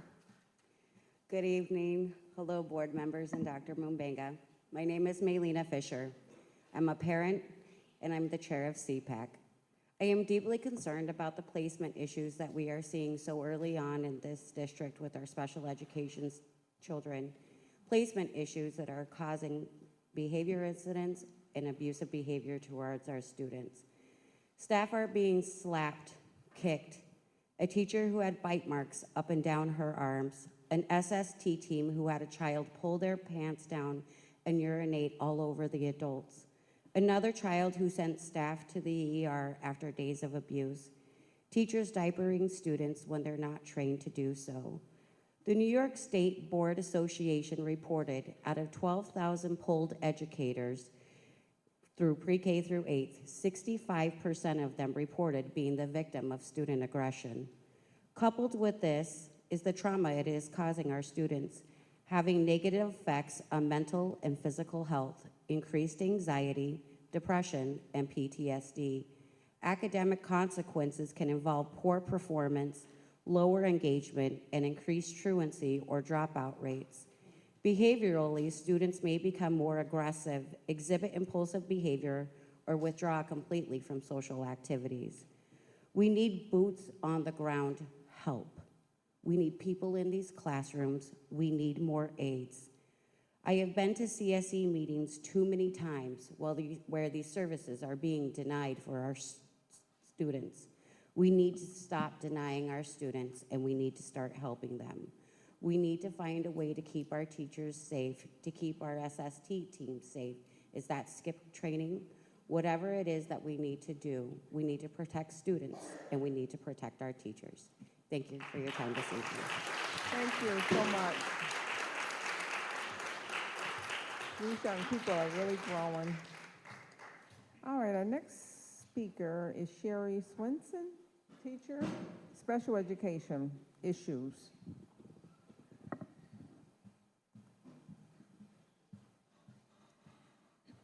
Good evening. My name is Sherry Swenson, and I'm a kindergarten autism 811 teacher at School 93. I'm here tonight because I deeply care about my students and I want to discuss their safety and educational environment. To provide some context, my classroom supports students with high needs, as many of them are designated with level 3 autism. Out of 8 students, 7 are non-speaking, and the one who does speak has limited communication. Additionally, 5 of them are not toilet trained, and of the 3 who are, only 1 can express when they need to go. 7 of my students have a tendency to elope, and 1 has had not had any prior school experience. Despite these challenges, they are a wonderful group of children with vibrant personalities, and they truly deserve a nurturing and safe educational setting. I have several concerns that I would like to share regarding their learning environment. First, our classrooms are not adequately equipped to meet the physical and safety needs of them. For instance, my classroom lacks a bathroom and sink, which means students must travel down the hall to use the restroom. This can create unnecessary transitions that heighten their risk of elopement and can be challenging for those still mastering toilet training, as the longer wait times and transition to the bathroom can lead to agitation and emotional dysregulation. Another concern is classroom size. To help my students self-regulate, we require various sensory equipment, but the limited space makes it difficult to set up all the necessary tools safely. Proper arrangements are essential for their well-being. Additionally, my students need constant adult supervision. At just 5 or 6 years old, they have little safety awareness. Even though we teach them how to use equipment safely, I often find myself stretched too thin, unable to supervise them adequately. Overall, we lack the staff needed to ensure both safety and learning. Some students engage in risky behaviors, such as climbing on counters or running out of the classroom. These behaviors, highlighted in their IEPs, indicate a need for more support, yet many do not have a one-to-one aid. This situation raises significant concerns about safety, especially during transitions throughout the building. Moreover, we're not meeting all the necessary services outlined in their IEPs. For example, 2 of my students are still waiting for speech services due to staffing shortages. This is truly disheartening, as our students deserve better support. I also want to address the need for a more proactive approach from the special education department. My classroom was newly established this year, and I arrived just before the school year to find it empty. Thankfully, my principal ordered some sensory materials, but I didn't receive any support from the special ed department until October.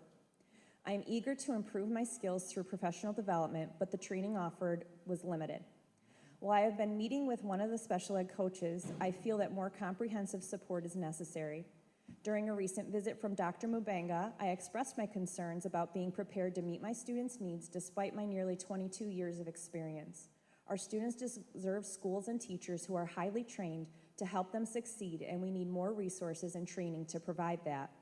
In summary, our district is experiencing an influx of students with high support needs, yet we lack the proper space, staffing, and training to meet their educational and safety requirements. I've had the privilege of teaching many amazing children over the past 2 decades, and I've never felt that their needs were overlooked until now. It is essential that we do better for our students, as they deserve the best, regardless of their needs. Together, we can create a safe and supportive educational environment for all students in our district. Thank you.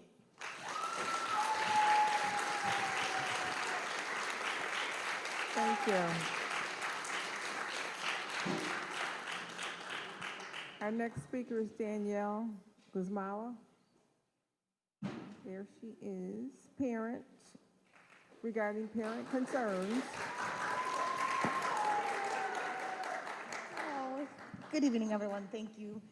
It's good to see you all. And I want to thank Board Member Zulich and Makosi and Shuda for coming to our BBTO meeting and speaking with our parents and helping our parents understand everything that we're doing. That's some really great stuff. And I look forward to part 2, and you will all be invited again. I just wanted to come up here. I want to remind everybody that we are here. BBTO is here to be a force, bring parents together and come to the table. We know that suspensions are high. Even though we're doing work to reduce them, we need to make sure that we've got restorative practices in every building. We need to encourage all staff to be using those practices. So we're here to support, we're here in community to just be here and be a resource. We go in, we talk to buildings that will have us, and we help them understand. Rahema did a great quick check-in. Check-ins should be happening every day.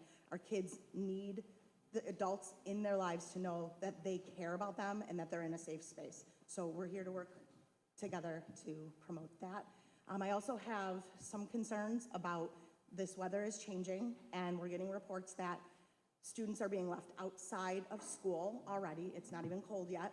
I know there's some issues at East High School with security.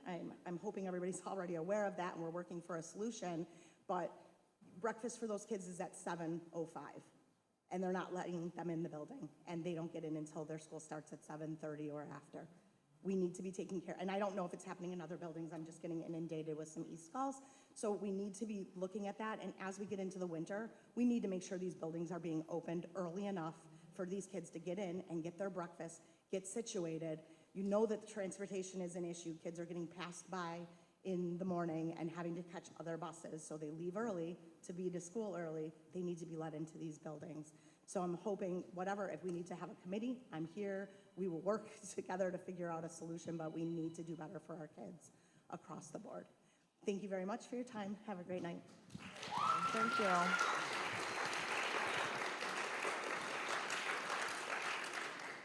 Our next speaker is Karen Simonelli, teacher, special education concerns. Good evening. My name is Karen Simonelli, and I'm a special education teacher serving in one of the 6 NYSA classrooms at Southside Elementary. I'm here to speak on behalf of our New York State alternate assessment classrooms. What alternate assessment means is that the state standards are simplified into the essential elements for those students with an intellectual disability. The students are tested in the spring on these elements. 2 examples of 4th grade essential elements are add and subtract 2-digit numbers, or identify the narrator in a piece of text. Traditionally, here in Buffalo, these classrooms consist of 6 students with intellectual disabilities, 1 teacher, and 1 teaching assistant. Besides teaching to the standards, we are also expected to take our students out into the community for community training. The district provides transportation and funds for this. In general, the typical NYSA student will need many repetitions and different exposures to a concept through the use of a variety of modalities and access to manipulatives in order to learn new material. They need an environment free of distractions and the opportunity to socialize with peers in order to gain social skills and further develop their language skills. Currently at Southside, we have seen a large shift in the needs of the students placed in the NYSA classrooms. In our 6 classrooms combined, we have a total of 33 students. Out of those 33 students, 20 students, or 61%, have a level 2 or level 3 autism diagnosis. 21 students, or 64% of our students, are nonverbal, and 16 students, or 48%, are in diapers or have other toileting needs. Many of our students with autism are very self-directed. They do not sit during whole group, small group, or individualized instruction for more than a few minutes, if at all. They are mostly nonverbal, but often make loud vocalizations throughout the day. They participate in self-stimming behaviors, such as climbing on top of furniture, putting non-edible edible objects in their mouths, removing their socks and shoes, hitting themselves or others, scratching or biting others, throwing objects, taking food from others, disrobing, and eloping from rooms. They often need assistance with dressing and toileting. The different behaviors and needs of these 2 groups of students are not compatible with providing the type of instruction needed. So neither the traditional students nor the students with autism are getting the educational experience they require. The reality of what this looks like is this. In one room in our building sits a child with no peers to greet her. All 4 of her classmates are self-directed and nonverbal. The only people she'll have the opportunity to speak to with her are the teachers. How is this okay? Is this something you would want for your child? We need more thoughtful placement of these students to ensure the best educational outcome. In the meantime, we need to have more properly trained staff assigned to these classrooms. Thank you.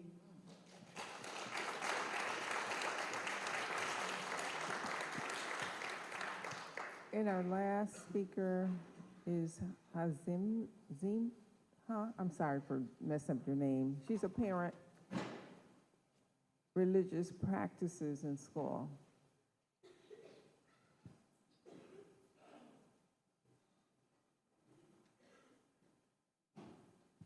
Can you pronounce your name, Miss? Okay. Good evening, Hasima. Mr. Dr. Mubanga and Board of members. Good evening. My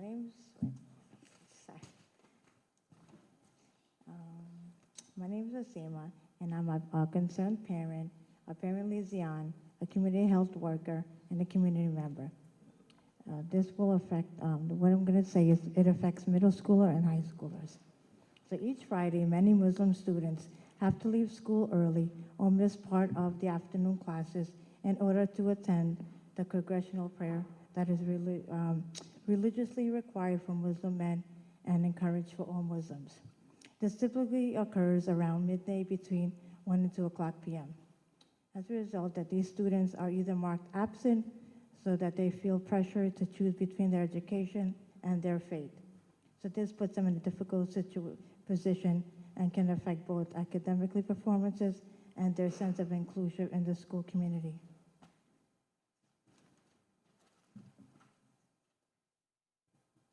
So I know our school values diversity, inclusions, and equity. So just as the district accommodates for other religious observations, I ask that the district considers ways to support the Muslim students who observe Jummah prayer, whether it's through having an excused absent, flexibility, scheduling, or a designated space and a time for students who want to remain in school. I simply ask the board and school administrations to explore options for formal accommodations or policies that recognize Jummah prayer, similar to the other religious practices that are in the schools, and that the students need support for that. So, I want if the board can do like their research and find out what accommodations they can make for the students, because this is really affecting their absences in school. So thank you.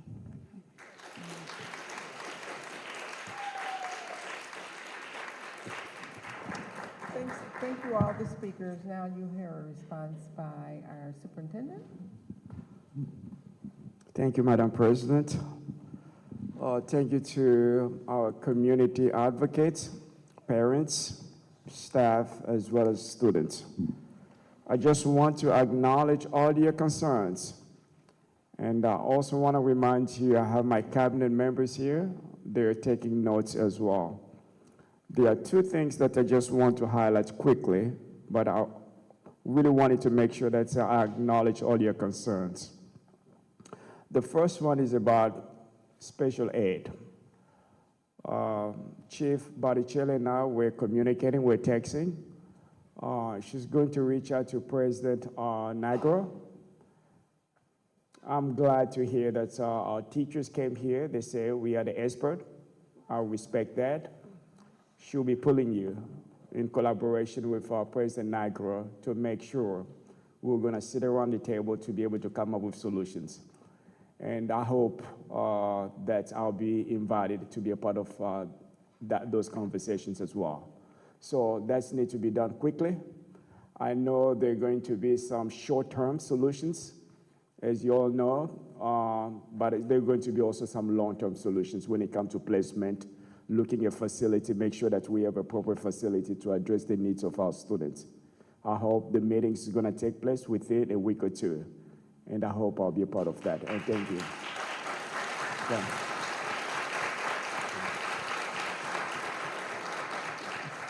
My second response is going to be regarding transportation.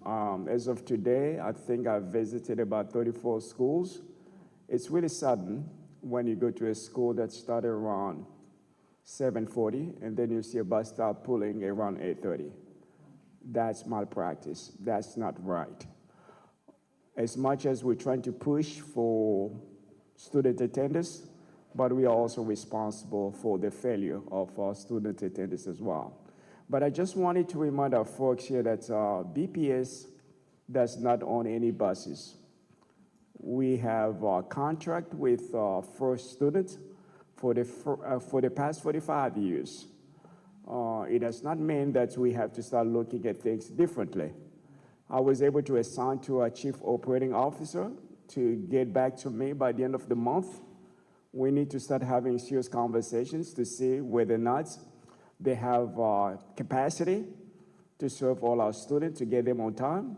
If not, then we need to have a really serious conversation to see what else can we complement or supplement the service that they're providing to us. Parents, sorry, my apologies to you. Be a little bit patient with us as we're trying to resolve this particular situation. And thank you to all your concerns that have been presented tonight. We acknowledge all of them, and my cabinet members took note as well. Thank you.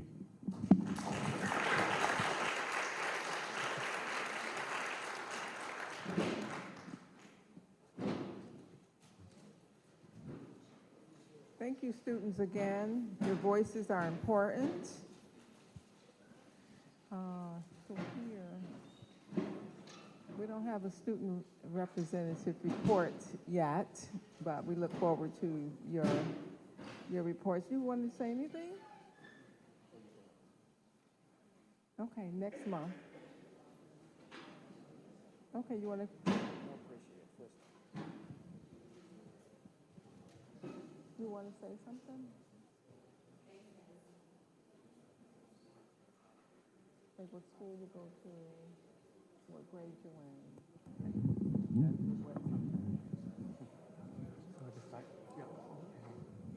Good evening, everybody. My name is Iman Khan, and I go to iPrep, and I'm a junior that will be graduating early, so I guess I'm a senior. And I stand here today in front of all of you guys, honored to be the new student council president of Inner High. And this is my first board meeting. I'm very excited and nervous, and I can't wait to work alongside everybody and get things done. This role isn't just a title, it's also a responsibility to make sure that every student's voice is heard within our district, and I'll work together with all the board members to get that done.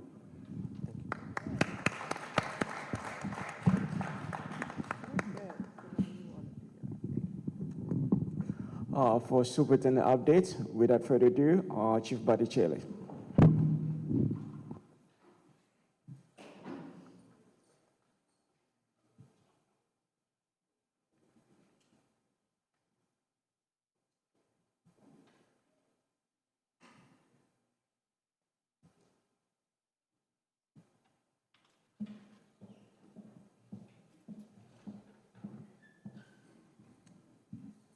Good evening. I'm here to update you on goal number 3. This is actually from the 24-25 school year, but we wanted to make sure that you guys had the final data points. So Dr. Crestes is actually passing out some additional data for you. I anticipated that you would be asking for some disaggregated data, so that's related to this. So goal number 3 was for high school. We said that the percent of cohort 2024 students who passed at least one Regents exam by the end of their first year of high school would increase from 38.5% to 39.5%.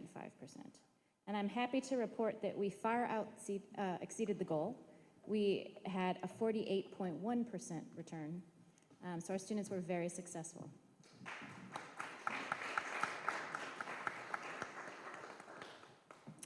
So typically you've asked what was going well. So I can let you know so the two main Regents exams that freshmen would take would be a science assessment and a math assessment. So typically it's algebra and it's biology. This was the first year that biology converted to the new standards, the next generation. Previously we called it living environment and the test was different. So this year students were asked to take a very different approach to their learning. So they focused a lot on clusters. So they had, for every topic that the students were learning in biology, they would be assessed using a cluster of different sources, and they'd have to analyze those sources in writing and in multiple choice. So teachers had to take a very different approach, and it was much more hands-on and lab-oriented than in the past. So the science department had a very targeted approach with all of our schools. They went out and really supported the buildings to make sure that teachers approached instruction in a different way. And you can see that we actually had a decent amount of success on our biology exam, especially as compared to previous results for living environment. So we were pleased, not satisfied yet, but definitely moving in the right direction. We also established that lab monitoring system. I think I've mentioned it before, but we can do it through our data dashboard, and we can track all the minutes that students accrue because they can't actually sit for the exam without having 1,200 minutes. So again, little things like being able to track the system. We could look at it across the district. Principals could also monitor it. Little things like that made a pointed improvement in our data. We also spent a lot of time walking through buildings. So as always, I have walked the buildings with the ASL for that particular site.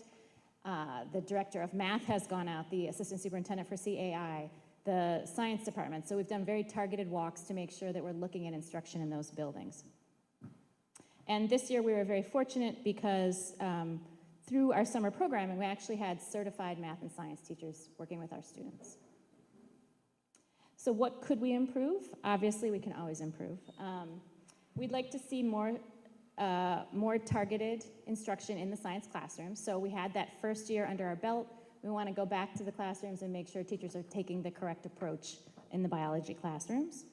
And we want to make sure that scaffolded instruction is delivered in our math and science rooms. Principals recently requested some additional PD regarding how to scaffold algebraic instruction, so we're going to target that with the high schools. And then finally, what are our next steps? So Dr. Mubenga has charged all high schools with setting very specific goals for the Regents exams. So specifically in this instance, we'd be looking at the algebra exam and the biology exams.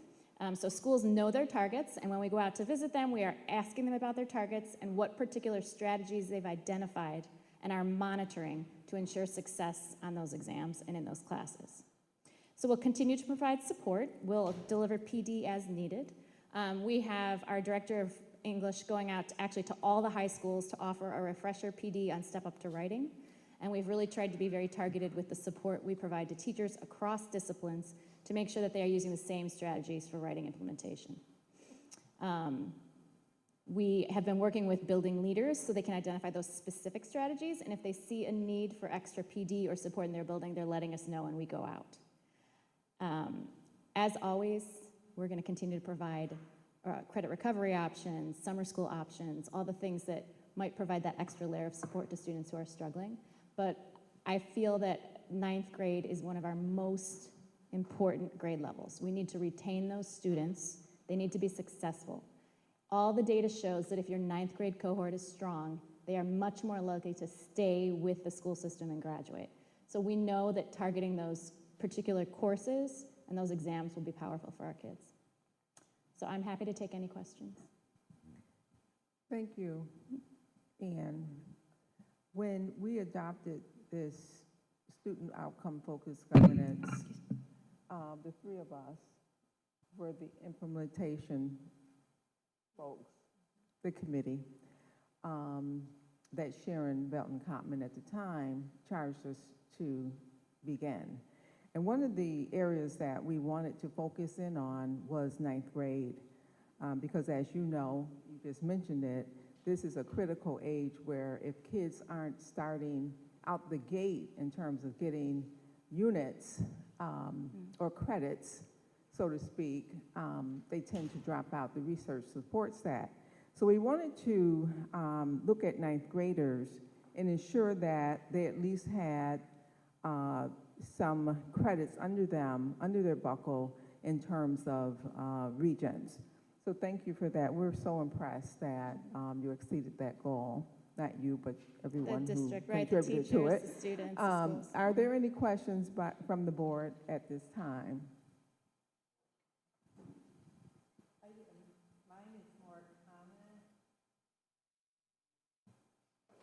That I'm so glad that the board has put the emphasis on the 9th grade.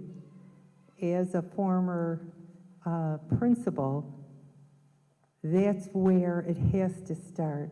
There has to be talk from the day those kids get into high school. And we shouldn't, I would laugh when people said, make sure the district would say, make sure those senior reviews are done. Senior reviews mean something, but they mean nothing if you're not doing it every minute. Every minute from a freshman's year is what really counts. So I'm so glad that we sat down as a team and we discussed how important this freshman goal would be. And so congratulations, I'm glad that we got a bounce on that.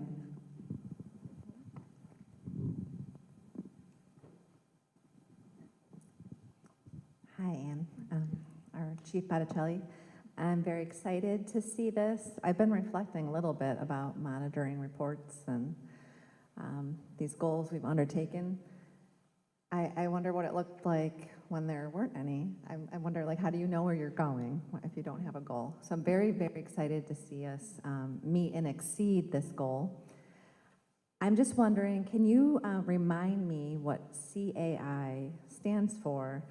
And then also here, when it says, like, you know, scaffolding instruction or providing support, can you give me some examples, or like what does that look like? Or what does that mean? Thank you. So CAI, I always forget about the acronyms, I'm sorry. CAI is Curriculum, Assessment, and Instruction. So it's a division in the Office of Instruction. Dr. Kelly Baudo is our Assistant Superintendent for CAI. And so examples of scaffolding? Sure. So in a classroom, if there are certain students who might be at a different level than other students, you can either enrich, right, and give them a little extra, or you can support by providing scaffolding. So if you're picturing like a training wheels on a bicycle, that's a scaffold for a student who's learning to ride a bike. Some kids can just hop on the bike and ride.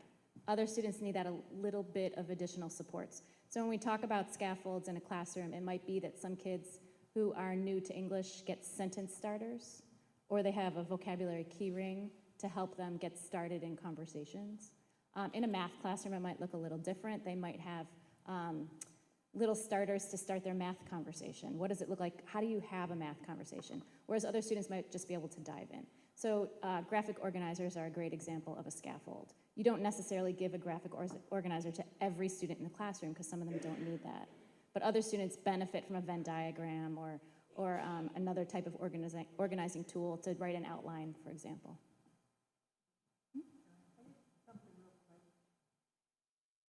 Dr. Mubengo, you and I have had this discussion that my big concern is that when we take a look at the support in these core areas, we have, I think, one person in ELA, we have a couple people in math.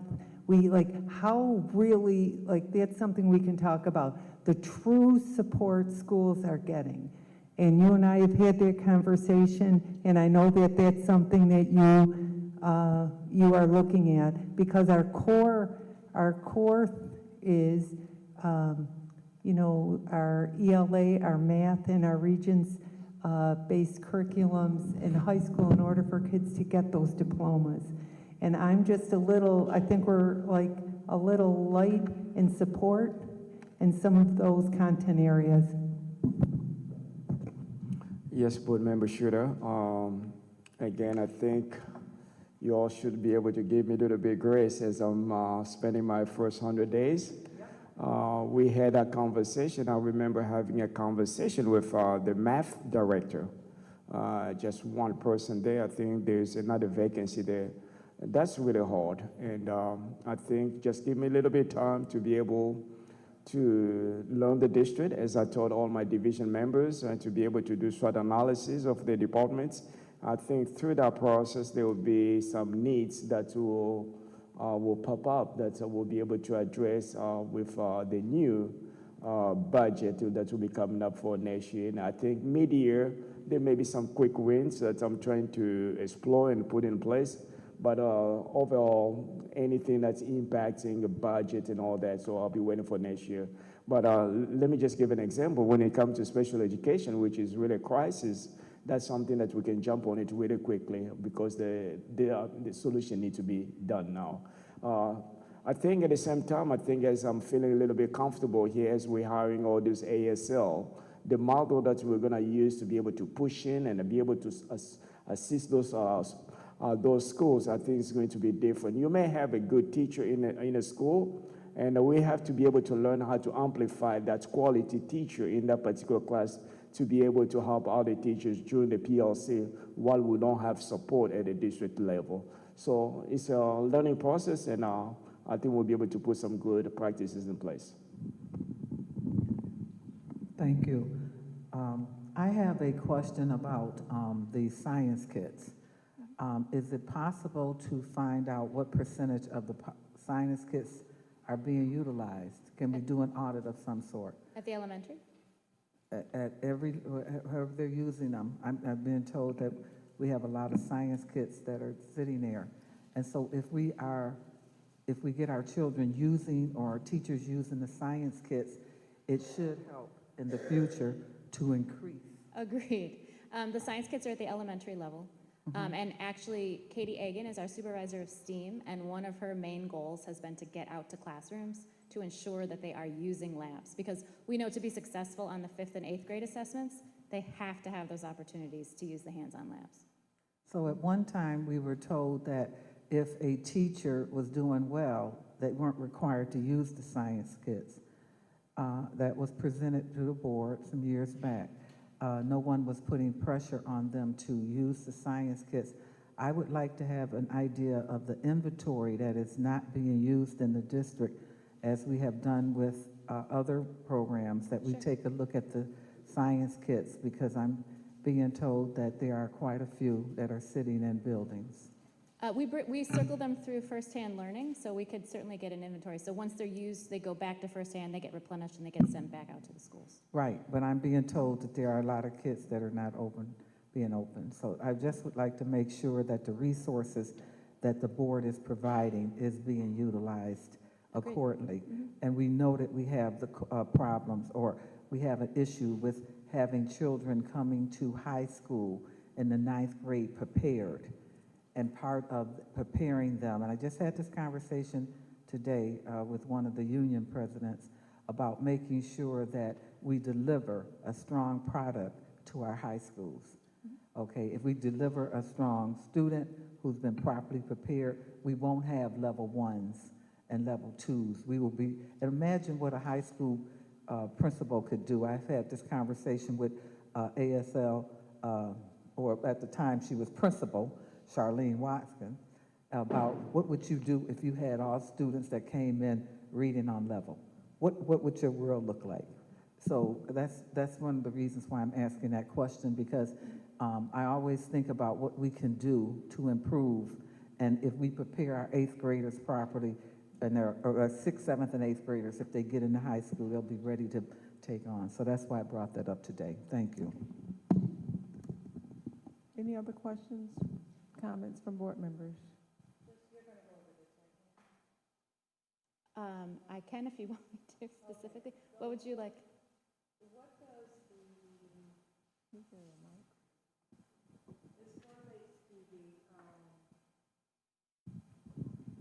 the monitoring report, right?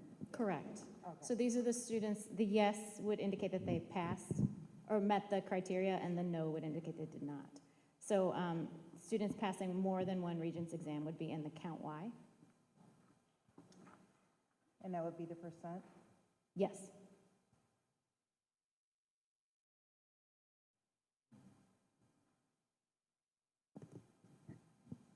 Okay. Are you clear with what that, because it can be confusing? I can go over any particular. No, I understand it. So what it seems like to me, African-American children did not reach the goal at 36.5%? 36 out of the total of students who took it, yes. The total is 644, correct? No, it's 644 plus 363 would be the total. For Black and African American, it Yes. looks like And those 644. 9th graders, total of 9th graders, right? Out of the 9th grade, yes, it was 644 plus 363. That's the total of African-American students that were part of that cohort. Okay, but not, that took the Regents exam. They're part of the cohort. If they're under no, they might not have taken it at all, or they didn't pass. The yes would indicate that they passed. So they took it and were successful. Okay, thank you, Anne. You're welcome. I'm happy to answer any other questions. I'll talk more to you about it. Okay. Thank you.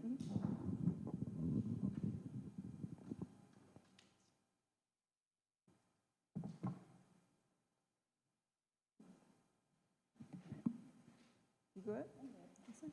All right, any other questions? All right, thank you, Chief Botticelli. If anyone thinks of a question later, feel free to call or email. Thank you.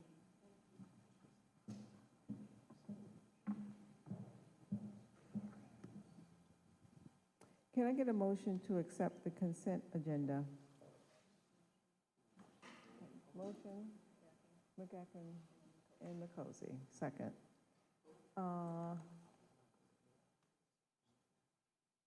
think it's down here. Okay. So are there any questions or comments? Okay, there's questions or comments? So I had one about 11C, and it was based on the conversation about whether we owe any additional money to first student.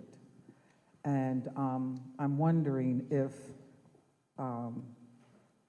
before we agree to pay, we do some sort of a check to make sure that, based on the students, that the student decline rate is not a lot of money, but at the end of the day, I don't necessarily feel that we owe them additional money if we do our monitoring of that report that we asked for some weeks ago.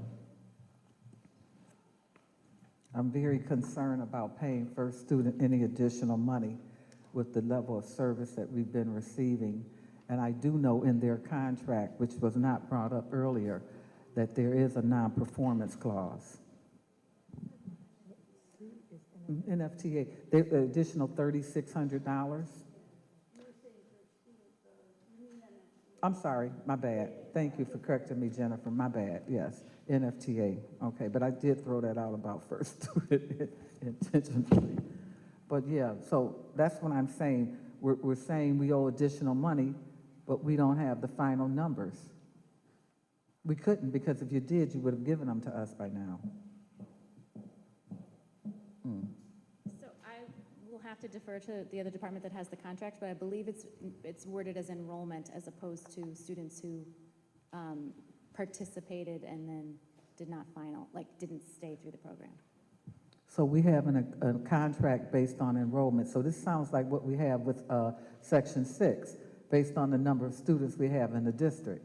That's interesting. Okay, thank you. It's definitely That something that answers we my want question. we're going to be working with transportation to take a look at it and see how we can improve this for the future. Yeah, but I don't understand how we would be boxed into a contract like that. Okay, if we're not utilizing the service, what are we paying for? I'm just curious. That's for future reference. Thank you.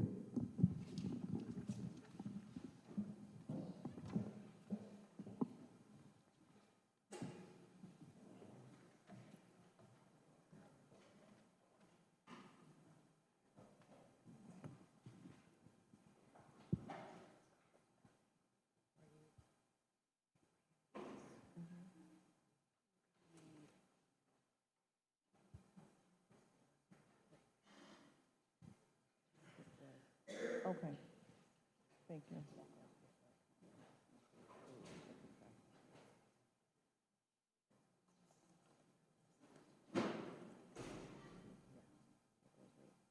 In here, got that.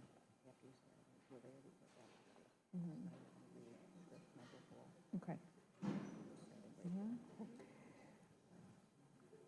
Okay, so with respect to item number 24B on the consent agenda, which proposes board policy number 5840, the artificial intelligence policy, can I have a motion to waive the second reading and adopt the proposed policy today at its first reading?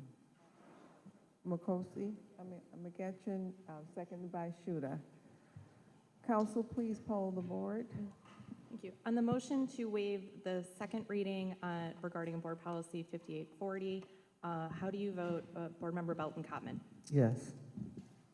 Board Member Everhart? Vice President McEachen? Board Member McCosy?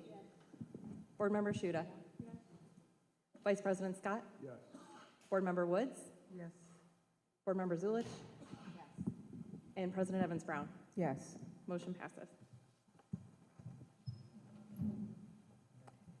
So can I get a motion to approve the consent agenda? We did that, didn't we? Shuda and McEachin. Council, hold the board. On the motion to approve the consent agenda, how do you vote? Board Member Belton Cotman. Exception 11C, all other, yes. Thank you. Board Member Everhart? No exception. Vice President McEachen? No exception. Board Member Makosi? No exception. Board Member Shuda? No exception. Vice President Scott? No exception. Board Member Woods? Board Member Zulich? And President Evans Brown. No exceptions. The consent agenda is approved.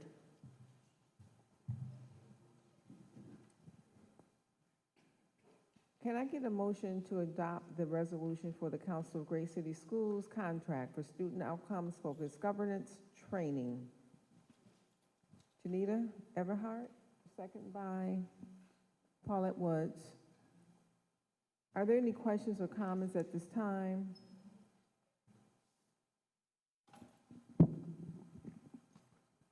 Oh, yes, I didn't hear you. Yeah, You asked me for questions or comments? Yes, so I'm not looking to stir the pot or obstruct, but just want to make a statement before I do have the opportunity to vote. We have been engaged with the Council of Great City Schools for 2 years, over 2 years, and I certainly value a focus on student outcomes, the work that we have achieved, the achievements that we've made as a result of the coaching that we've received. I believe we've reached capacity with the training. At some point, we need to own what we've learned and execute the work as a board.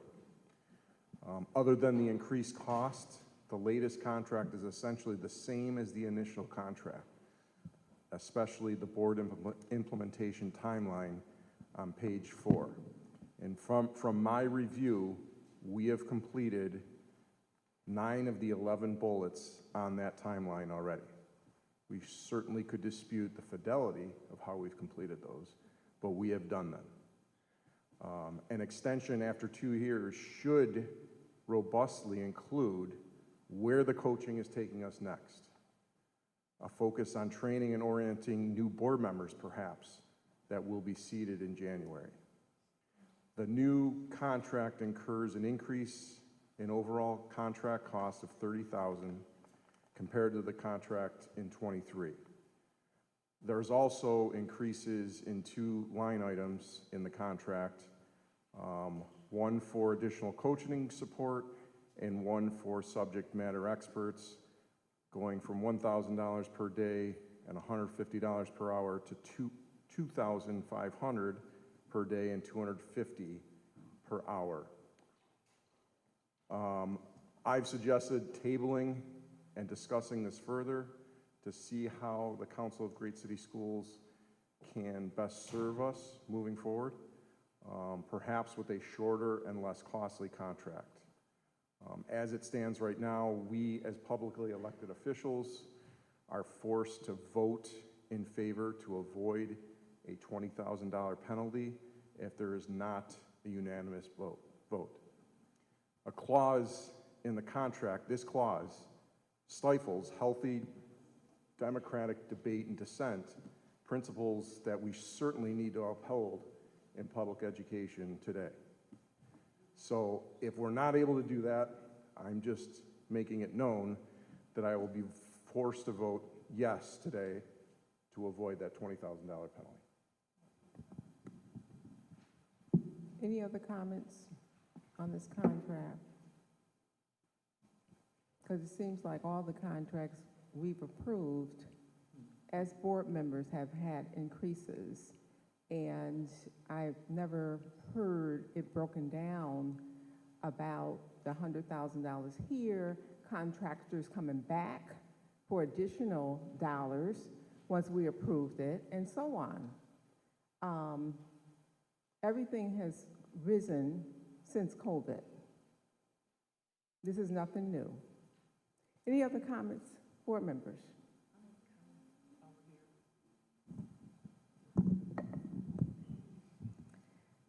More or less to what we're voting on, but in the contract, I would love to see us working on, our training, we're talking about self-reflection And I would love to see us live up to what's in the contract here. So redesign board meetings to be more focused on the goals.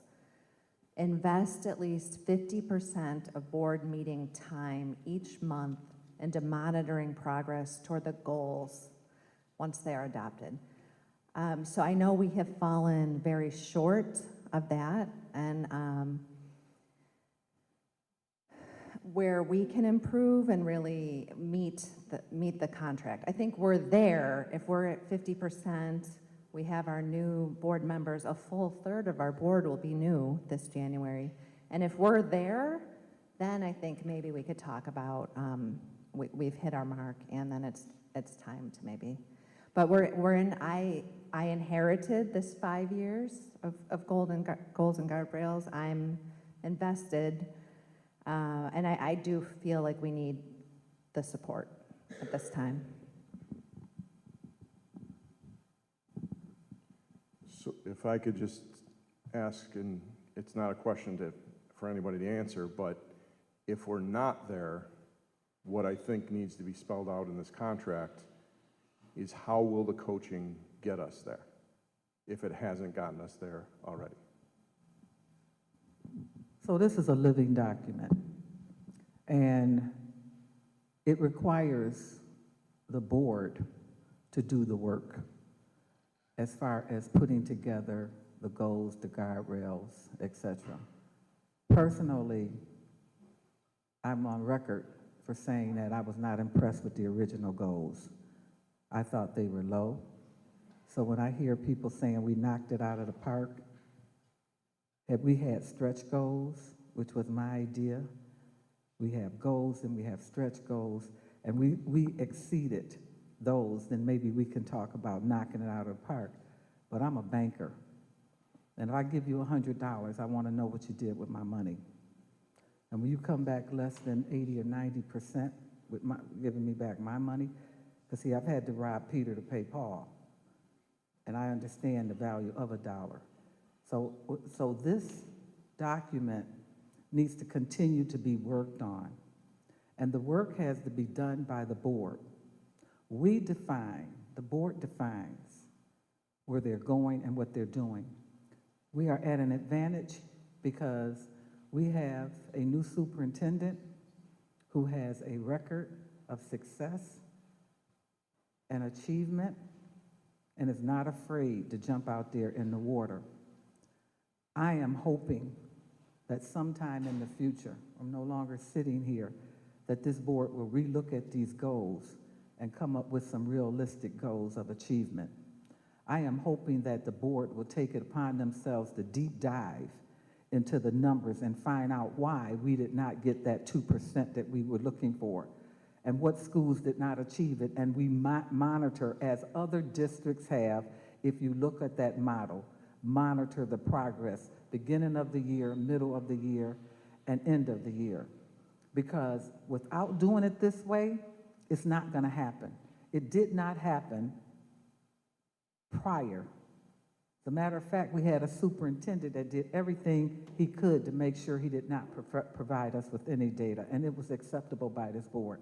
So to lose this framework, or to say that there's more that needs to be done, this is the work of the board. The board determines how this document is worked. And for those of you who took the training, if you didn't get that out of the training, I don't know where you were at, because that was clear throughout the entire training.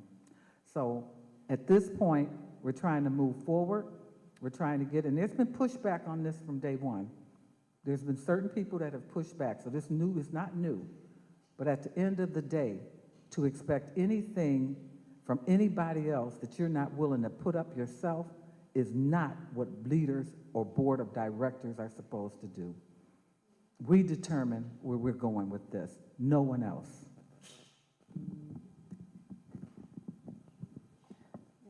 So I wasn't going to say anything. However, as chair of the implementation committee and somebody who has been on repeat saying student outcomes don't change until adult behaviors change. And I've been saying it now, you have listened to it for almost 2 years. And as the not-so-new kid, but still somewhat new kid to the board, this started shortly after my tenure, and I was incredibly hopeful.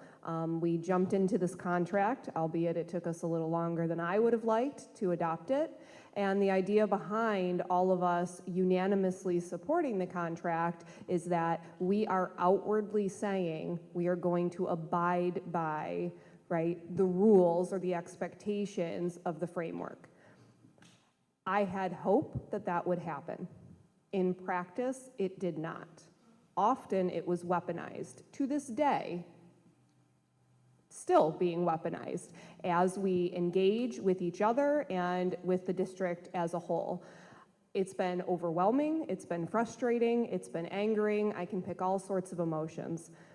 Do I believe that, yes, we absolutely need to continue to have coaching? I 100% do. We certainly are not where we are supposed to be, and I would also challenge the fidelity of what we've done thus far. It's getting better. I'm watching it move, I'm watching it grow, I'm watching things happen finally, which is exciting, but we're not where we need to be. To that end, however, I would have liked to see a little bit more in this new contract, speaking to the journey we've taken thus far, the growth that we have made, and where we expect to see ourselves in a year or 2 years, especially given the cost. I anticipated things going up. That is natural. That's normal. But it just would have been beneficial to see that. I want to see this work continue. And, you know, obviously, if we have majority, we want to have a unanimous vote. We're going to move it forward. My hope is that under this new contract, we will, with open eyes and open arms, embrace the fidelity of the model. And once again, remember, student outcomes don't change until adult behaviors change, and that begins with each of us here. Thank you, for your comments. All your comments are important.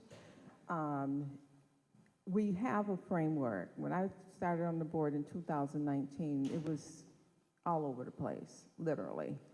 COVID set in, so that was 2 years of not making any inroads for children. 2 years ago, as Cindy mentioned, we adopted the framework in terms of being succinct, knowing that the focus is on children.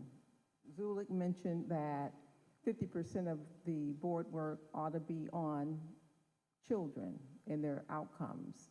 No, we're not there yet. Nowhere near it. But the point is we can get there, and it's a mindset. It's a mindset shift for everybody here on the board as well as the district.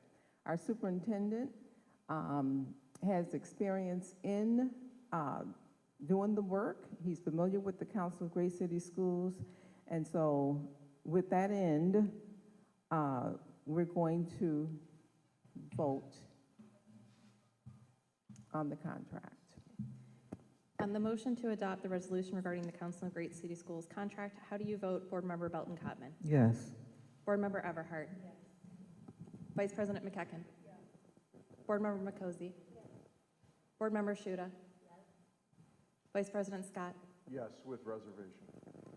Board Member Woods? Enthusiastically, yes. Board Member Zulich? Yes, and I just want to add to Cindy's open eyes and open arms, also with open hearts, I hope. Thanks. And President Evans Brown? Yes. It is, the resolution is unanimously adopted.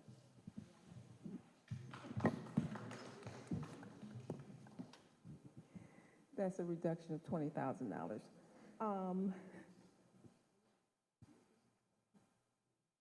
Can I get a motion to, no, we did that one already.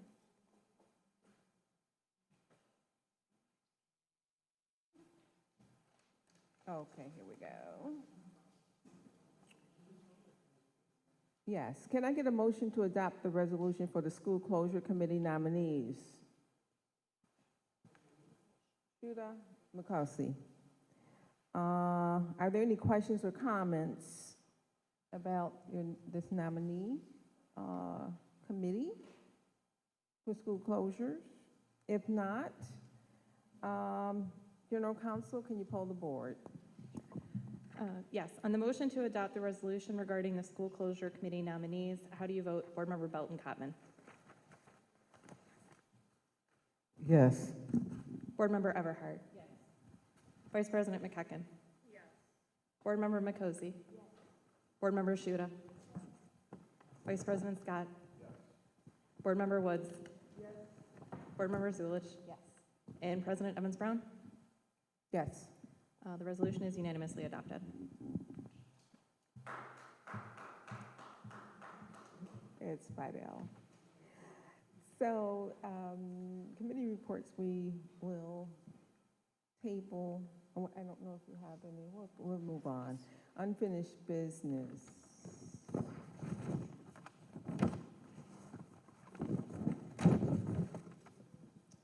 Can I have a motion authorizing the district to fully settle pending litigation before the New York State Supreme Court with index number 817177-2021 in an amount not to exceed $150,000? Board Member Woods, second by Zulik. All in favor? Any opposed? Oh, motion passes. All right, lastly, bereavements. Please stand. McCutcheon, Board Member McCutcheon.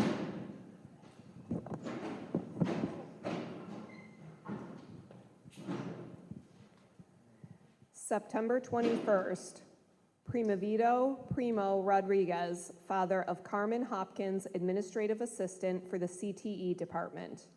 September 23rd, Louis J. Cerconi, retired teacher, husband of Kathleen Cerconi, a teacher at School 80.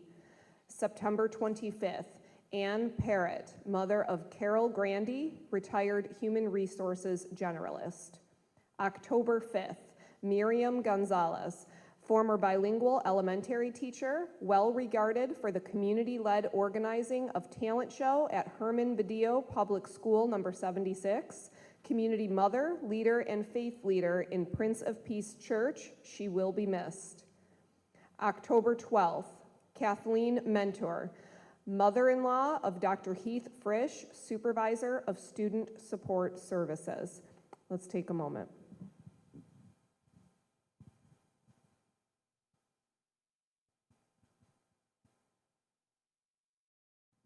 Thank you. All right. May I have a motion to adjourn? Cindy and Janita. All in favor?